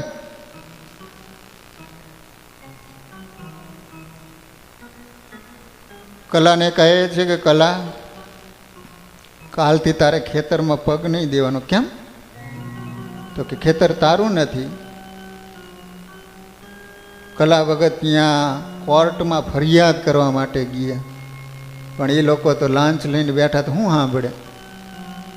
કલાને કહે છે કે કલા તું સાચો હોય તો અમે પરીક્ષા કરીએ, એની પરીક્ષામાં પાસ થા તો અમે માનીએ કે ખેતર તારું છે. કલો કે હું તૈયાર છું એમ. અને વાલા ભક્તજનો, આખું ગામ ખેતરે ઉમટ્યું છે હો જોવા માટે. અને કહેવાય છે કે લોખંડનો ઘોડો અગ્નિમાં તપાવી લાલ ચોળ કર્યો. કલાને કહે છે કે કલા તું સાચો હોય તો લોખંડનો ઘોડો ઉપાડીને તારી જેટલી જમીન છે એટલામાં તું ચાલીને આવ તો અમે માનીએ કે તું સાચો છું એમ. કલો ભગત તો લાલ ચોળ ઘોડો જોઈને વિચાર કરતો થઈ ગયો કે આ લોખંડનો ઘોડો કઈ રીતે મને મૂકે. અંતરિક્ષમાં નજર કરી તા 3 છોગલાના ધરતલ સહજાનંદ સ્વામીએ દર્શન દીધા. હો કલા, ચિંતા કરમાં, તું સાચો શું, ઉપાડ ઘોડો. અને સ્વામિનારાયણ ભગવાનની જય બોલી દોડીને ઓલો લોખંડનો લાલ ચોળ ઘોડો ઉઠાયો. આખું ગામ જોઈતું રહી ગયું. પોતાનું ખેતર હતું ને એના શેઢે શેઢે માંડ્યા હાલવા. આજુબાજુના ખેતરવાળા વિચાર કરે કે આપણા ખેતરમાં હેલા તો ઉપડ્યું આપણું ખેતર. પણ ભાઈ, બીજાનું પચાવી પાડવાની ઈચ્છા હોય, ખોરા ટોપરા જેવી દાનત એની ભગવાન કોઈ દી રક્ષા ન કરે. અને વાલા ભક્તજનો જ્યારે પોતાના ખેતર ફરતા ફરીને આવ્યા તો એ લોકો કહે છે કે હજી જોઈ એવો ઘોડો બરાબર તપ્યો નથી. તો નિષ્કુળાનંદ સ્વામી કહે છે કે એ ઘોડાને નીચે ફેંકો, નીચે ઘાસ હતો ને હળગવા માંડ્યું. પણ સ્વામિનારાયણ ભગવાને કલાનો વાડ વાંકો ન થવા દીધો.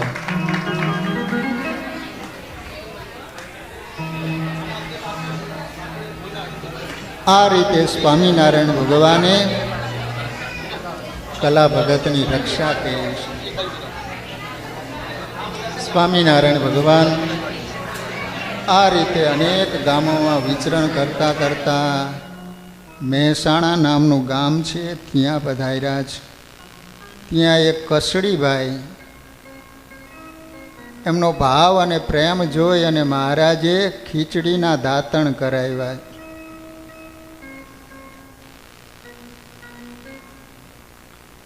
વાલા ભક્તજનો,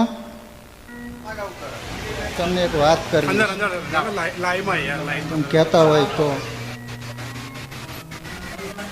કેમ કોઈ બોલતા નથી તમે? કરું?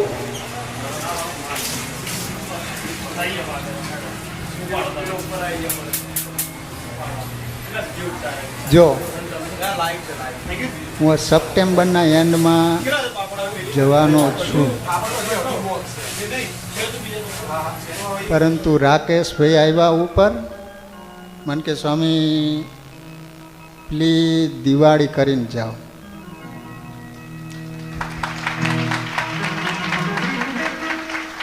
પણ મેં હાય નથી પાડી, નાય નથી પાડી.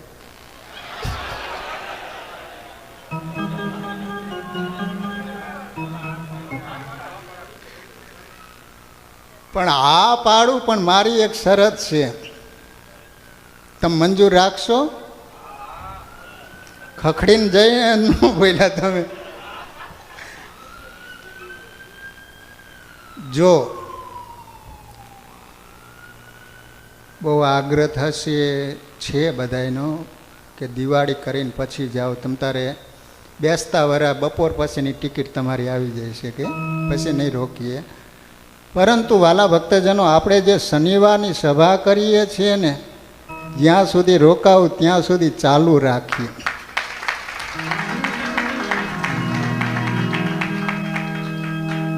પરંતુ તમારે બધાને બોલવું પડશે. હવે જેટલા બાકી છો એટલા ઘરવાળા, હાલો આંગળી ઊંચી કરો. હાલો, શનિવારની સભા કોને કને ત્યાં રાખશું? 1 ભાઈ, 2 ભાઈ, 3 ભાઈ, 4, 5,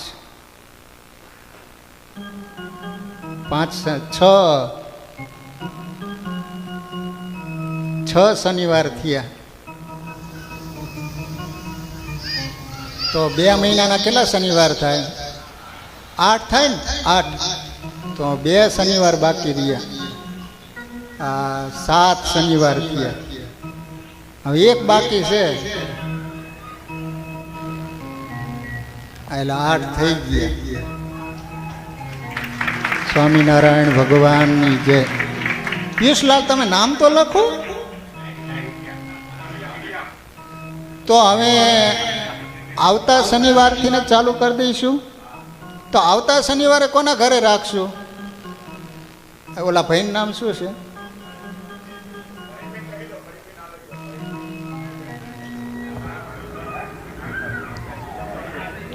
શું નામ છે એમનું? પરેશભાઈ. જો ઓલા પરેશભાઈ ક્યાં રહે છે? તો આવતા શનિવારે એમના ઘરે આવવાનું છે. કેટલા જણા આવશો એ પણ નક્કી કરીએ. હાલો આંગળી ઊંચી કરો. આવતા શનિવારે એમના ઘરે કોણ કોણ આવશે? બધાય આવવાનું હો. આપણે ધૂન કીર્તન ભજન બધાય કરશું આપણે સરસ રીતે. નેક્સ્ટ એના પછીના શનિવારે બેન, શું નામ છે બેન? જિગ્નેશ ચંદ્ર, જિગ્નેશભાઈ. હા, તો બીજો શનિવાર એમને ત્યાં. ત્રીજો શનિવાર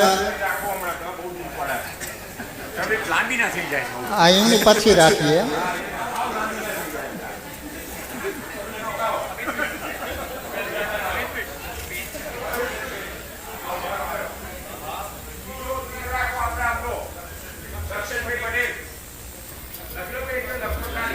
દક્ષેશ ત્રીજો. ચોથો શનિવાર ફોનમાં લખીને કોઈ જો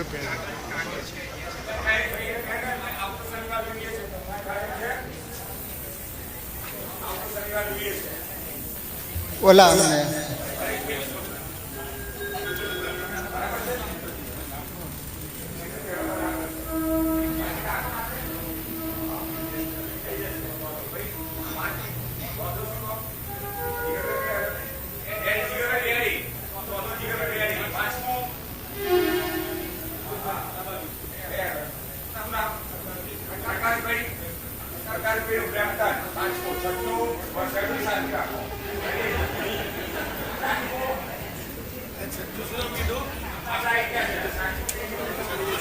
પ્રકાશભાઈ કીધું. પ્રકાશભાઈ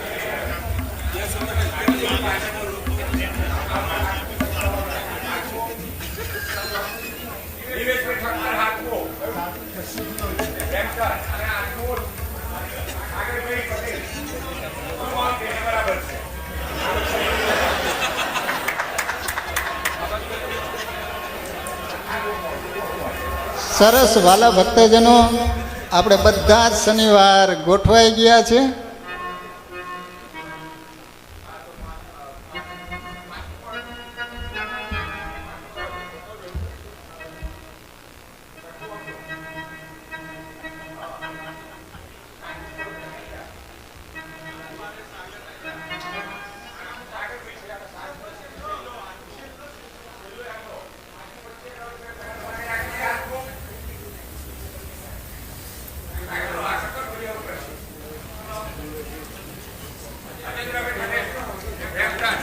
કદાચ કોઈને થોડુંક ઘણે કંઈ તકલીફ હોય તો કંઈ ચેન્જ કરવાનું થાય તો ફોન કરીને તમે જણાવી દઈશો તો થોડું ઘણું આપણે ચેન્જીસ પણ કરી આપશું. પણ આ રીતના બધા જ શનિવાર ગોઠવાઈ ગયા છે. તો વાલા ભક્તજનો, તો આપણું દિવાળી સુધી પાક્કું.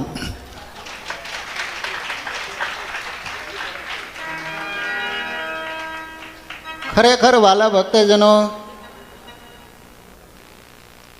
અહીં કેનેડા આવવાનું થયું, શું થશે એવો વિચાર કરતા હતા. પણ જોતામાં તો હમણે 5 મહિના પૂરા થઈ જશે. પણ ખરેખર દિલથી વાલા ભક્તજનો, અહીંયા આવ્યા પછી જે રીતે અહીંયા સત્સંગ ચાલી રહ્યો છે અને સત્સંગ કરાવીએ છીએ, ખરેખર તમારા ઉપર ખૂબ રાજી થયો છે. આપણે અહીંયા ટોરન્ટોમાં બહુ મોટો સત્સંગ છે. ભાઈઓ બહેનો, દીકરા દીકરીઓ કેટલા બધા છે. હજી તો અમુક સંપર્કમાં નથી આવ્યા, એટલા બધા હરિભક્તો રહે છે. પરંતુ આપણું મંદિર નાનું છે એટલે જોઈએ એટલી આપણે નાના છોકરાઓને પણ સુવિધાઓ નથી આપી શકતા. હવે ભગવાનની જ્યારે ઈચ્છા હશે ત્યારે ભવિષ્યમાં કંઈક મોટું મંદિર બને અને આપણો સત્સંગ સરસ રીતે સચવાઈ જાય એવી આજે સારી સભા ભગવાનના ચરણો પ્રાર્થના કરો. ભગવાન જલ્દી નવું મંદિર. સુરત મુનિ પ્રતાપસિંહ રાજાને કહે છે કે રાજન શ્રી હરિ અનેક ગામોમાં વિચરણ કરતા કરતા સિદ્ધપુર નામનું ગામ છે ત્યાં પધાર્યા છે. સ્વામિનારાયણ ભગવાને ત્યાં બિંદુ સરોવરની અંદર સ્નાન કરેલું છે. કરદમ અને દેવહૂતિ. કરદમ ઋષિએ એવું કઠિન તપ કર્યું જેને કારણે ભગવાન પ્રસન્ન થયા. એટલું બધું કઠિન તપ કર્યું, શરીર સાવ સુકાઈ ગયું હતું, જેને કારણે ભગવાનની આંખમાંથી આંસુ પડ્યા અને એ સરોવરની અંદર પડ્યા. ત્યારથી સરોવરનું નામ બિંદુ સરોવર પાડવામાં આવ્યું છે. માતૃ શ્રાદ્ધ તરીકે એ પ્રચલિત તીર્થ છે. આપણી ગુજરાતીમાં કહેવત છે કે સસ્તું ભાડું અને સિદ્ધપુરની યાત્રા. સ્વામિનારાયણ ભગવાને ત્યાં બ્રાહ્મણોને જમાડી અને દક્ષિણા આપી છે અને બ્રાહ્મણોને કહ્યું છે કે બોલો, તમારે કાંઈક માગવું હોય, કાંઈ વસ્તુની જરૂર હોય તે અમને કહો. ત્યારે બધા બ્રાહ્મણો કહે છે કે અમારી નાતના મોટા મોટા વાસણો અમુક ફૂટી ગયા છે, તો આપ દયા કરીને લાવી આપો. મોટા વાસણ 84 કાજે બ્રાહ્મણોને આપ્યા મહારાજે. થયા બ્રાહ્મણો બહુ પ્રસન્ન, જય જય બોયલા દ્વિજજન. સ્વામિનારાયણ ભગવાને 84 માટે જેટલા બ્રાહ્મણોએ કહ્યા એટલા વાસણો લાવી આપ્યા. એ બધા બ્રાહ્મણો ખૂબ રાજી થઈ ગયા અને સ્વામિનારાયણ ભગવાનની જય જય જયકાર કરી દીધો.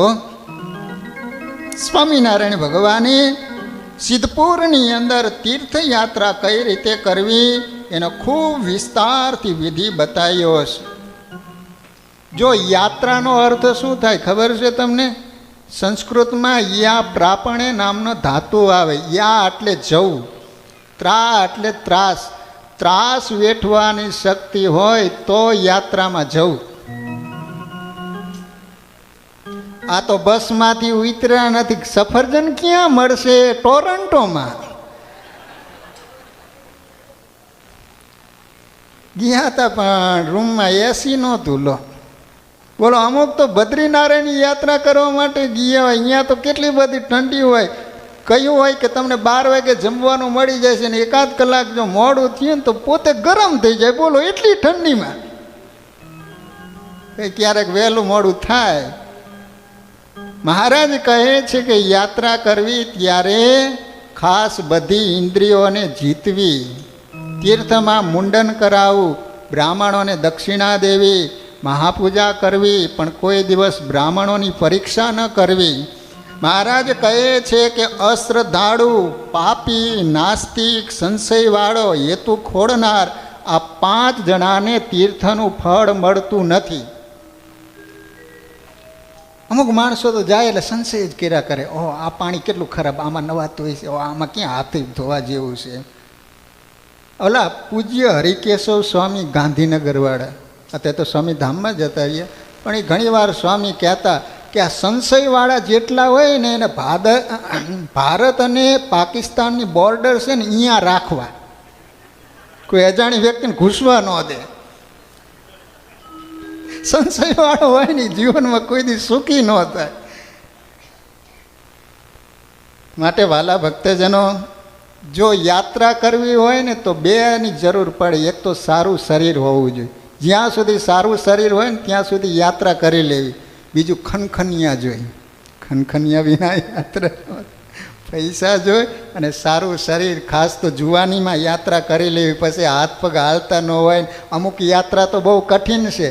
બદ્રી કેદારની બધું તમે જાઓ તો એ બધા પગથિયા ચડવા પડે. ને કહે તો પછી અમે તો હેલિકોપ્ટરની સુવિધા સારી થઈ ગઈ. ન ગયા હોય તો અત્યારે પણ જી આવજો. આમની આમ ડોલર કમાવામાં ગોટા વળી જાય છો. ક્યારેક સમય કાઢીને ભારતમાં યાત્રા કરવા માટે જવું. એમાં પૂજ્ય મોટા મહારાજશ્રીએ તો એકવાર પ્રવચનમાં એવું કીધું હતું કે અત્યારે તો આટલી બધી સુવિધા થઈ ગઈ, માટે સ્વામિનારાયણ ભગવાનનો આશ્રિત હોય એને 12 મહિને એકવાર છપૈયા જઈને ઘનશ્યામ મહારાજની જન્મભૂમિના દર્શન કરવા જોઈએ. છપૈયા એટલે આપણો પ્રાણ કહેવાય, જ્યાં ઘનશ્યામ મહારાજનું પ્રાગટ્ય થયું. આજ પણ તમે એ ભૂમિ ઉપર જાઓ તો તમારા બધા સંકલ્પો બંધ થઈ જાય, તમને ઘર યાદ ન આવે એવી છપૈયાની ભૂમિ છે.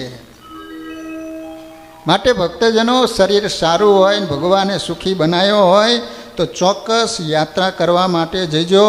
મહારાજ કહે છે કે બીજે ઠેકાણે પાપ થયું હોય તો તીર્થ કરવાથી પાપમાંથી મુક્ત બને છે, પરંતુ યાત્રામાં જઈને જો પાપ કરે તો એ વજ્રલેપ થાય. અન્ય ક્ષેત્રે કૃતમ પાપમ તીર્થક્ષેત્રે વિનશ્યતિ, તીર્થક્ષેત્રે કૃતમ પાપમ વજ્રલેપો ભવિષ્યતિ. સ્વામિનારાયણ ભગવાને આ રીતે સિદ્ધપુરમાં યાત્રા કઈ રીતે કરવી એનો ખૂબ વિસ્તારથી વિધિ બતાવ્યો છે. જે વ્યસની માણસ હોય એને પણ યાત્રાનું ફળ મળતું નથી, માટે યાત્રા કરવા જાઓ તો વ્યસન છોડીને આવજો.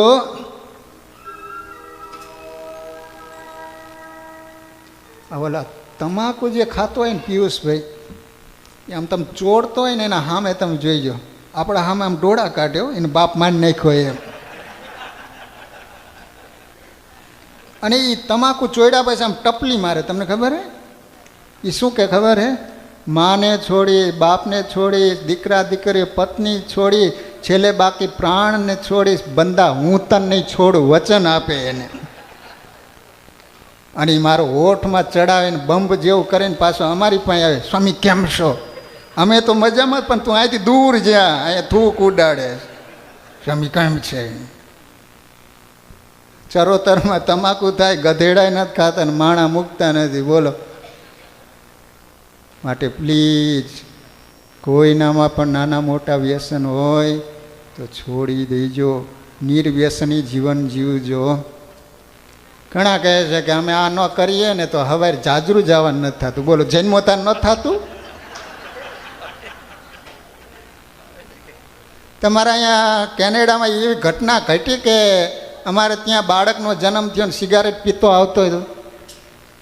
કોઈએ સાંભળ્યું આવું? તો આ બધું થયું ક્યાંથી શરૂઆત? એવા સંગદોષને કારણે. માટે એવા થકી દૂર રહીજો. જો વ્યસન છોડવાની ઈચ્છા હોય ને તો પહેલાં એવાને છોડજો તમે, નકર અમે અહીંયા ગમે એટલા નિયમ આપશો ને તો એ પાછું ચાલુ જ થઈ જાય છે. માટે ખાસ ભક્તજનો, વ્યસનમાં એક તો તમારા રૂપિયાની બરબાદી છે અને બીજું શરીરની બરબાદી છે. બોલો, આ અમારે કઈ પ્રકારના વ્યસન નથી, તોય તમારા સામે પડકારા મારીએ છીએ ને, લાલ ટમેટા જેવા થઈને બેઠા છે ને. કોઈ પ્રકારના વ્યસન નથી. અમુકને તો બિલાડીના બચ્ચાને હાથ ઘરે ફેરવે ને ત્યારે આંખ ઉઘડે, એમ અમુકને તો એવા વ્યસન સવારે જાગે ત્યારે ભરે ને પછી જ એના બધા સ્પેર પાર્ટ કામ કરતા થાય. લો, કેવી આદત ઉપાડી દીધી. બોલો. માટે ભક્તજનો, આવી બધી ખરાબ કુટેવો કહેવાય, ભગવાનના ભક્તને શોભે નહીં. માટે બધા નાના મોટા વ્યસન હોય તો છોડી અને નિર્વ્યસની જીવન જીવજો. વાલા ભક્તજનો, ત્યાંથી નીકળી અને શ્રીહરિ વડનગર વિસનગર નામનું ગામ છે, ત્યાં પધાર્યા છે. મહારાજે 2 સ્વરૂપ ધારણ કર્યા છે. ત્યાં પણ મહારાજે બ્રાહ્મણોને જમાડ્યા છે. અને બરોબર અષાઢ સુદ દશમના દિવસે મહારાજે ચાતુર્માસની અંદર કયા કયા નિયમો લેવા એની ખૂબ વિસ્તારથી વાત કરી. એ વાલા ભક્તજનો, તમે બધા કેટલા બધા ભાગ્યશાળી છો કે અત્યારે પવિત્ર ચાતુર્માસ ચાલી રહ્યો છે, અને એમાંય પાછો શ્રાવણ માસ, અને એમાંય આજનો દિવસ કેટલો પવિત્ર ખબર છે? આજે તો નીલકંઠ મહાપ્રભુ 7 વર્ષ વિચરણ કરે અને લોજની વાવ ઉપર આવીને બેઠા, એ પવિત્ર દિવસ છે.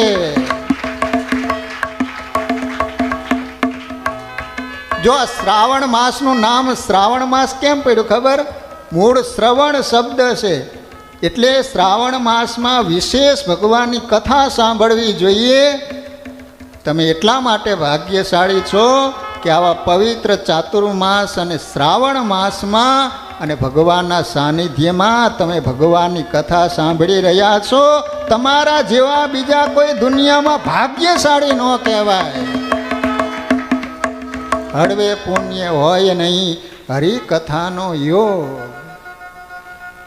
એક વાત કરી અને કથાની આપણે પૂર્ણાહુતિ કરીશું. વાલા ભક્તજનો, એક ગામમાં સંત આવેલા. તે ગામના શેઠ સંતની પાસે આવે નહીં, એટલે કોઈકને કહ્યું કે શેઠને કહેજો ને કે સંત તમને યાદ કરે છે. શેઠને વાત કરી એટલે શેઠ સાધુની પાસે આવ્યા. ઓલા સાધુ વ્યવહારિક, એટલે જેવા શેઠ આવ્યા એટલે એ સાધુ બેઠા હતા. આવો આવો શેઠ, આવો આવો આવો. શેઠ આવ્યા, એક આસન આપી દીધું, બેસો બેસો શેઠ. શેઠ બેઠા, 5 મિનિટ બેઠા ને પછી તો ઊભા થયા. ઓલા સાધુ કહે છે કે જાઓ જાઓ. શેઠ તો જતા રહ્યા, પણ એ શેઠને 3 શબ્દો યાદ રહી ગયા. આવો આવો, બેસો બેસો, જાઓ જાઓ. આખો દિવસ એ રટણ થયો. રાત્રિનો સમય થયો અને એના ઘરે ચોર લોકો ચોરી કરવા માટે આવ્યા. તમારે ત્યાં નથી આવતા ને અહીંયા? અને આવે તો એ શું, ઓલું ભગતનું ઘર હતું ને, તે ચોર લોકો આવ્યા. તે ભગત એવી સાધારણ સ્થિતિ, તે નીચે ઉતેલો, શિયાળાનો સમય, બીજું કંઈ પાથરવા નહીં. તે ચોર લોકો વિચાર કર્યો કે આપણી પછેડી છે એ બહાર પાથરી અને ઘરની અંદર જે કાંઈ માલ હોય એની અંદર ભરીને લઈ જાઓ. તે ચોર લોકો અંદર ગયા હતા. ભગત જાગ્યા, વાહ મારો વાલેડો દયાળુ, કેવી ચાદર પાથરી ગયો, તેના ઉપર હુઈ ગયો. ઘરની અંદર બધી તપાસ કરી પણ કાંઈ મળ્યું નહીં. ચોર લોકો કે આપણી ચાદર તો લેતા જઈએ. ચાદર લેવા માટે ગયા તો ભગત હોઈ ગયા. તો કે હવે આ ચાદર લેવાય નહીં, નકર જાગે તો આપણને માર્યા વિના ન મૂકે.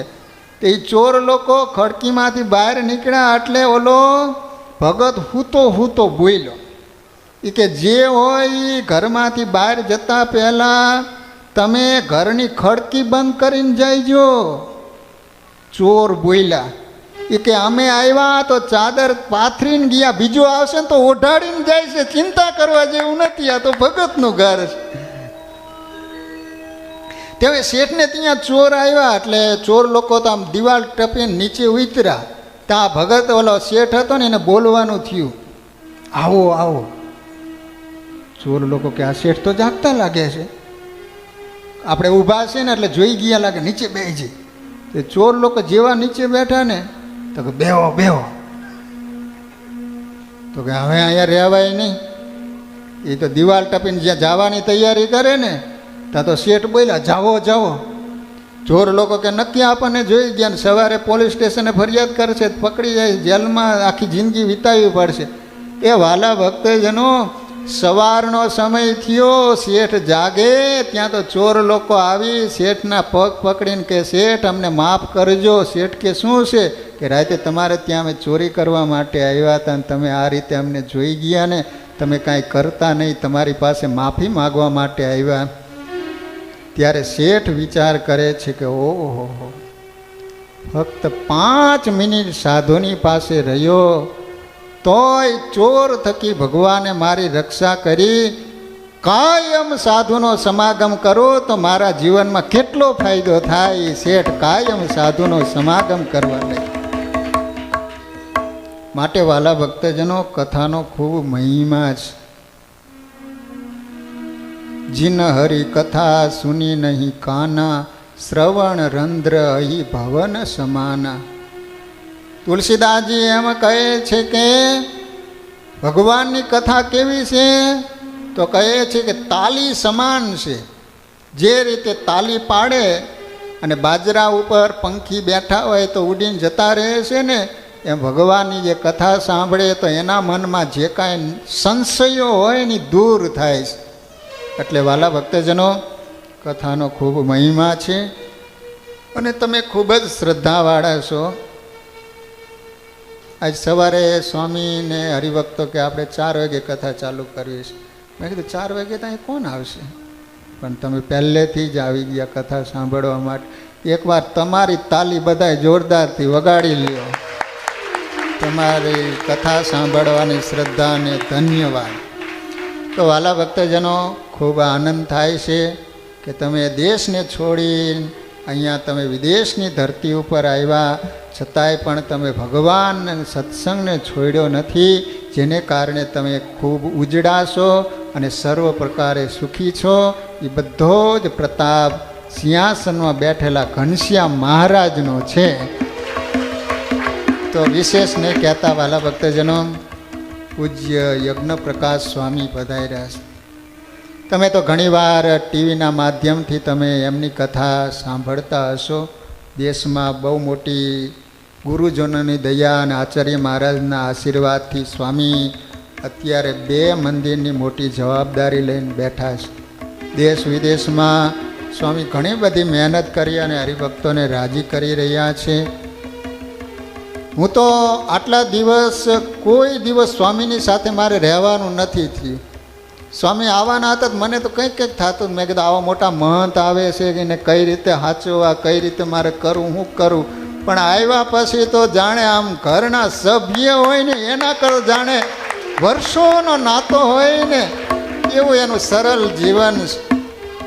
કોઈ પણ પ્રકારનું દંભ નહીં, આડંબર નહીં, સરળ જીવન. અને જે કોઈ આવે અને ભગવાનમાં શ્રી નરનારાયણ દેવ અને મૂળ સંપ્રદાયની વાતો કરી અને ભગવાનમાં જોડવા સિવાય બીજી કોઈ વાત નહીં, એવા પૂજ્ય યજ્ઞ પ્રકાશ સ્વામી જ્યારે પધાર્યા છે. એકવાર સ્વામીને જોરદાર તાલીઓથી વધાવીએ કે આપણા પ્રસંગમાં સ્વામી પધાર્યા અને આપણો પ્રસંગ સ્વામીએ દીપાવી આપ્યો. તો બાકીનો જે કાંઈ પ્રોગ્રામ છે એ પૂજ્ય સ્વામી આપણને આ સૌને આગળ જણાવશે. અત્યારે ભગવાનના નામ સાથે કથાને વિરામ. બોલો સ્વામિનારાયણ ભગવાનની, શ્રી નરનારાયણ દેવની, શ્રી લક્ષ્મીનારાયણ દેવ. ઓમ નમઃ પાર્વતી પતયે હર હર મહાદેવ.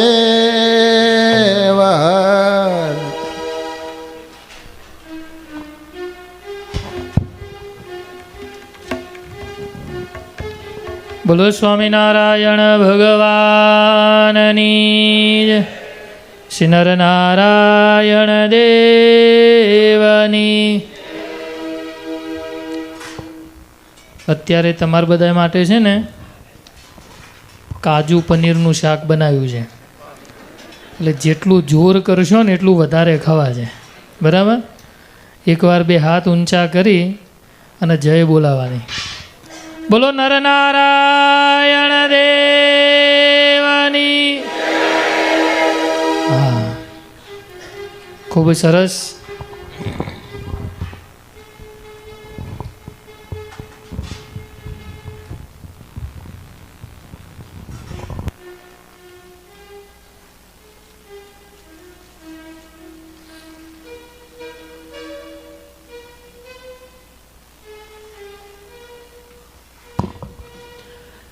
પૂજ્ય વિશ્વવિહારી સ્વામીએ આપણને સુંદર શ્રીમદ સત્સંગી જીવનના માધ્યમથી કથાનું રસપાન કરાવ્યું. પૂજ્ય સ્વામીને એકવાર જોરદાર તાલીઓના નાદથી વધાવી લો.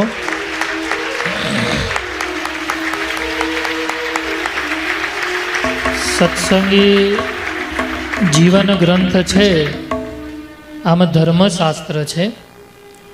અને ધર્મશાસ્ત્ર વાંચવા કે સાંભળવા માટે બેસીએ ને એટલે આમ કાયદેસર કંટાળો આવે.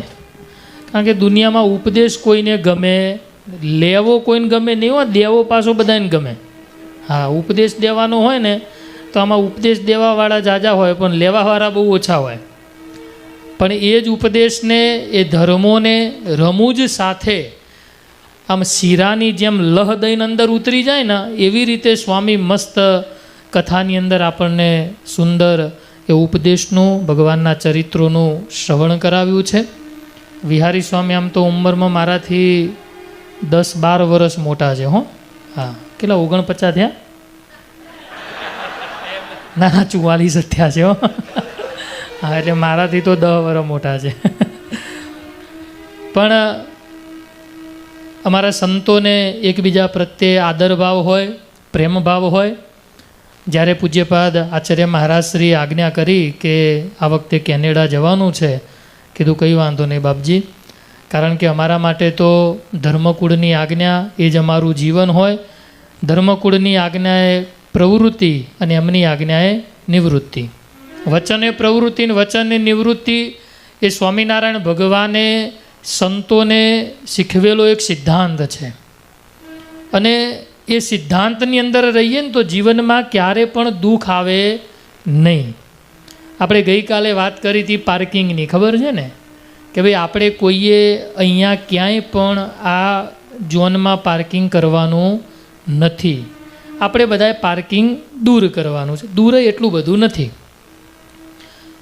તમે એક આમ સામાન્ય વસ્તુ વિચારો કે તમે કોઈના પાર્કિંગ લોટમાં જઈને તમારી ગાડી પાર્ક કરો તો કાં તો તમારી ગાડીને ટિકિટ આવે ને કાં તો તમારી ગાડી ટ્રો થઈ જાય. બહુ સમજવા જેવી વાત છે. કોઈના પાર્કિંગ લોટમાં તમે ગાડી પાર્ક નથી કરી શકતા. જો પાર્ક કરો છો તો ગાડી